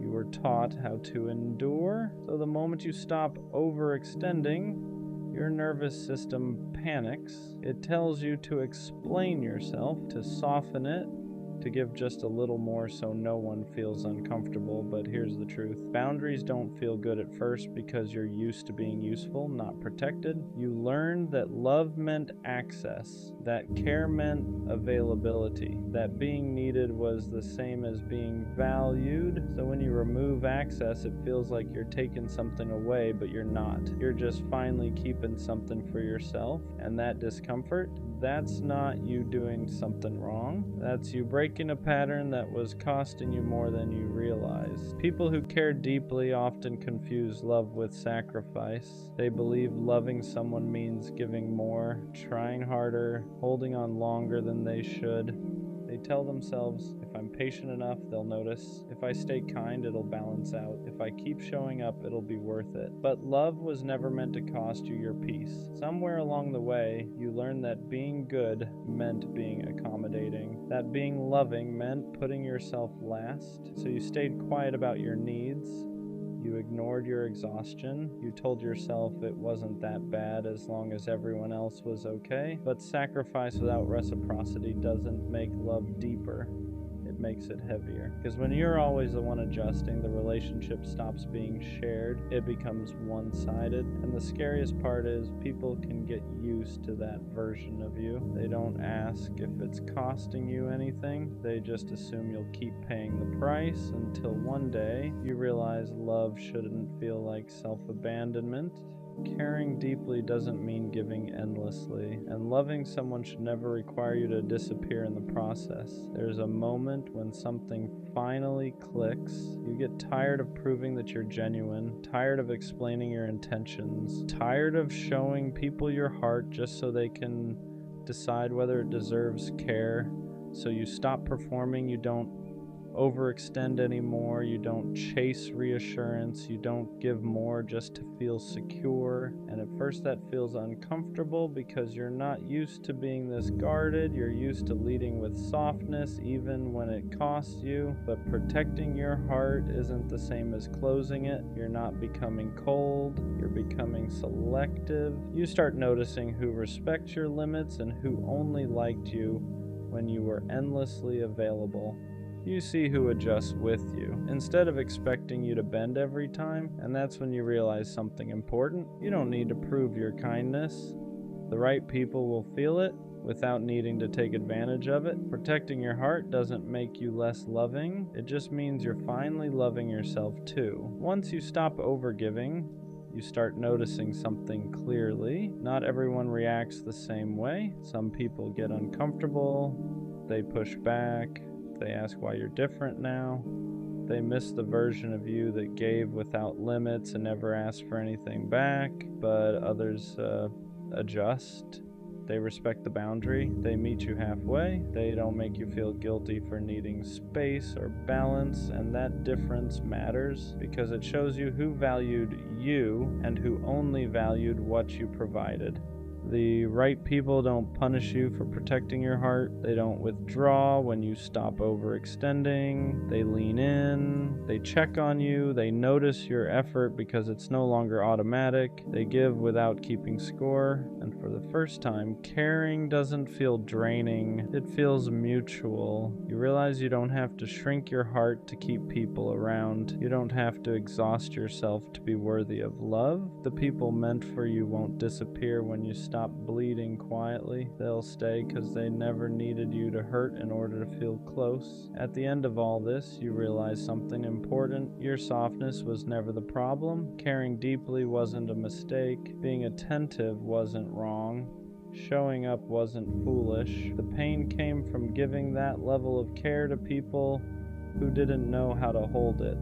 Because the right people don't drain you. They don't get comfortable taking. They don't wait until you pull back to finally notice your value. They see it while you're still giving, and they give back. With the right people, your kindness doesn't become invisible. Your effort doesn't become expected. Your heart doesn't become something to manage. It becomes appreciated. You don't have to prove yourself. You don't have to overextend. You don't have to lose pieces of yourself just to stay connected. Your softness becomes strength because it's met with care, not entitlement. And that's when you understand the goal was never to stop caring. It was to stop pouring your heart into places that couldn't return it. So keep your softness. Just place it wisely, because in the right hands, your heart won't hurt this much. It'll finally feel safe. Take me back to the night we met, because that was the last time everything felt untouched. The last time my heart wasn't carrying the weight of you. I replay it more than I should. The way you smiled like you had no idea what you were about to become to me. The way time slowed down for just a second.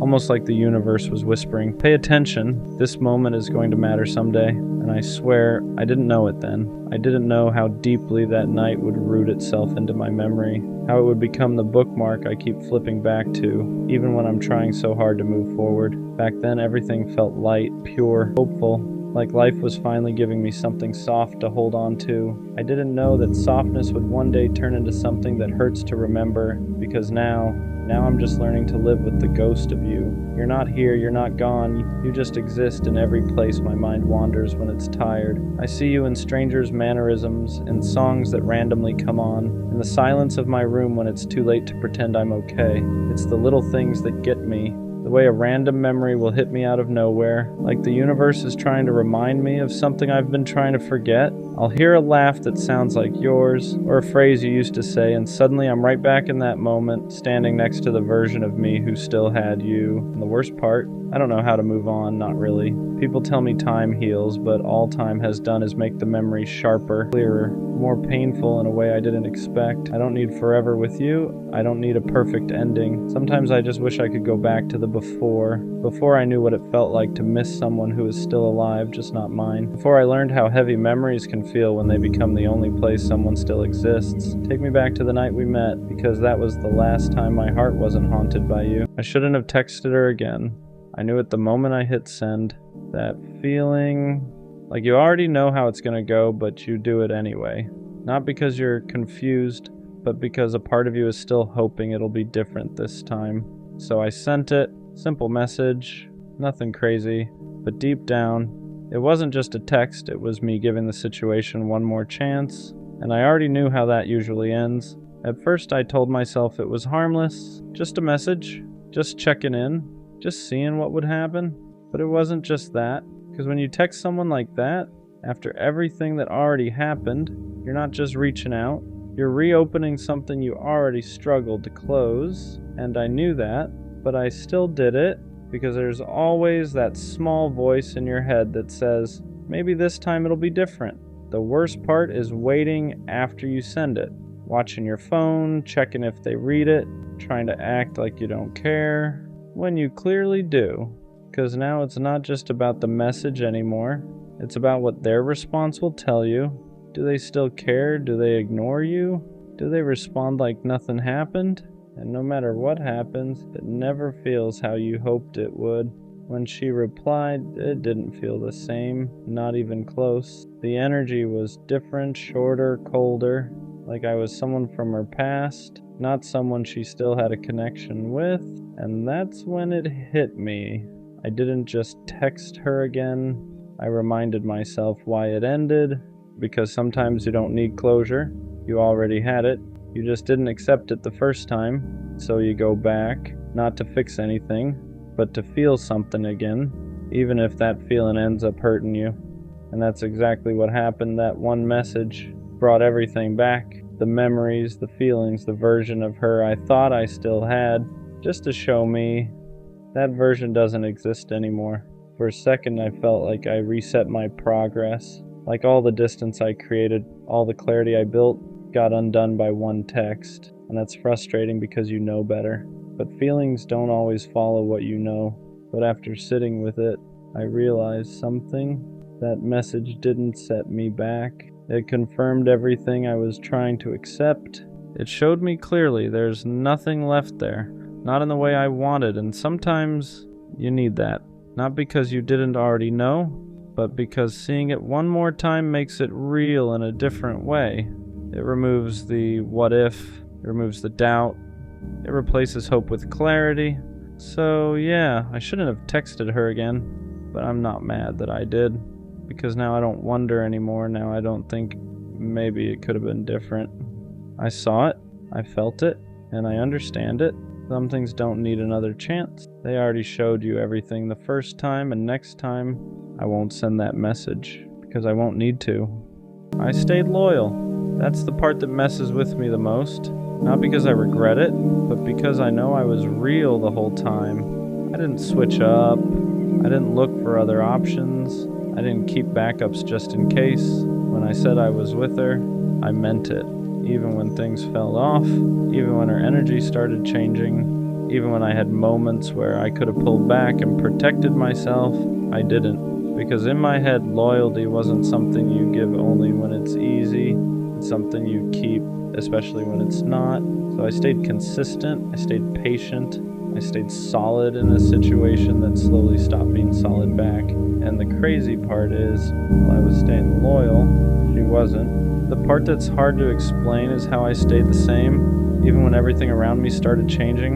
I noticed it, the distance, the shift in energy, the way conversations didn't feel the same anymore. I'm not blind, I saw the signs, but I chose to stay loyal anyway, because I told myself something simple. If I'm real about this, I don't switch up just because it gets uncomfortable. So I didn't match her energy when it dropped.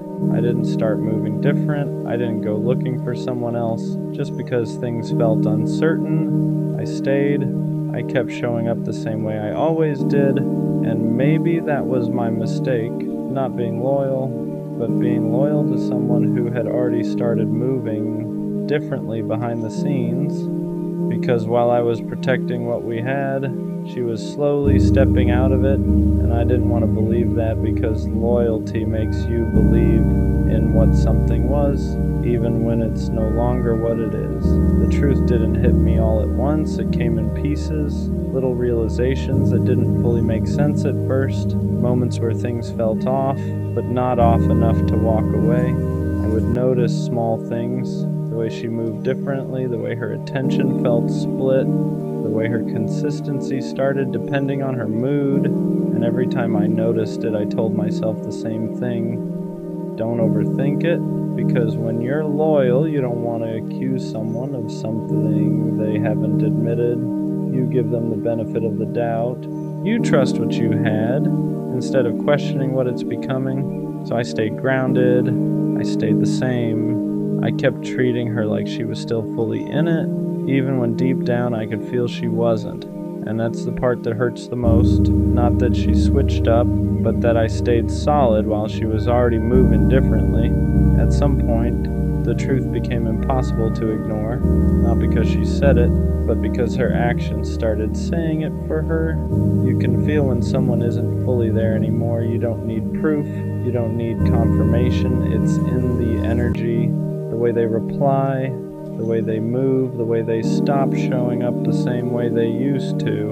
And I felt that, but I stayed loyal anyway, because I kept thinking loyalty meant holding on, holding it together, holding on to what we had, even if it was slipping. But here's what I didn't understand at the time. You can't hold something together by yourself, and I was the only one holding. The more I look back at it, the more I realize something that's hard to accept. I wasn't just being loyal, I was ignoring reality, because loyalty doesn't mean staying blind. It doesn't mean pretending everything is okay when it's clearly not. But that's what I was doing. I was staying consistent in a situation that was becoming inconsistent. I was giving the same energy to someone who had already started giving less, and the imbalance kept growing slowly, quietly, until it was obvious. But by then, I had already invested too much to walk away easily, and then it finally happened. Not in some dramatic way, not in a way that gave me closure, just clarity. She wasn't loyal, not in the way I was. While I was choosing her every day, she was leaving space for something else, maybe someone else, maybe just options, but either way, she wasn't standing where I was standing. And that realization hits different because it's not just about losing someone, it's about realizing you weren't standing on the same level the whole time. For a while, that made me question everything, not just her, myself. I started thinking, was I too loyal? Did I stay too solid? Should I have moved differently? Because when someone hurts you while you're being real, it makes you feel like being real was the mistake, but it wasn't. Loyalty wasn't the problem. Giving it to the wrong person was, and that's the shift that took time to understand. Because I didn't lose by being loyal. I didn't lose because I stayed real. If anything, that's the part I kept. That's the part that didn't change. She changed. She moved different. She chose differently. But me? I stayed who I said I was, and that matters more than it feels like it does in the moment. And because here's the truth, no one tells you right away. Being loyal to the wrong person will hurt, but it will also teach you exactly what real loyalty should look like when it's returned. It shows you the difference between someone who says they care and someone who actually stands on it. And once you've felt that difference, you stop settling for anything less. You stop accepting half effort. You stop excusing inconsistency because now you know what it feels like to give fully. So next time, you expect it back. So yeah, I stayed loyal and she didn't. And for a while that felt like I lost. But now I see it differently because loyalty isn't something you regret. It's something you protect. You just learn who deserves it. The right person won't make you question it. Won't make you feel like you're the only one holding things together. Won't make you feel stupid for being real. They'll match it naturally, consistently, without you having to ask. So, no, I'm not changing the way I love. I'm just changing who I give it to. Because being loyal isn't the mistake. Giving it to someone who wasn't is.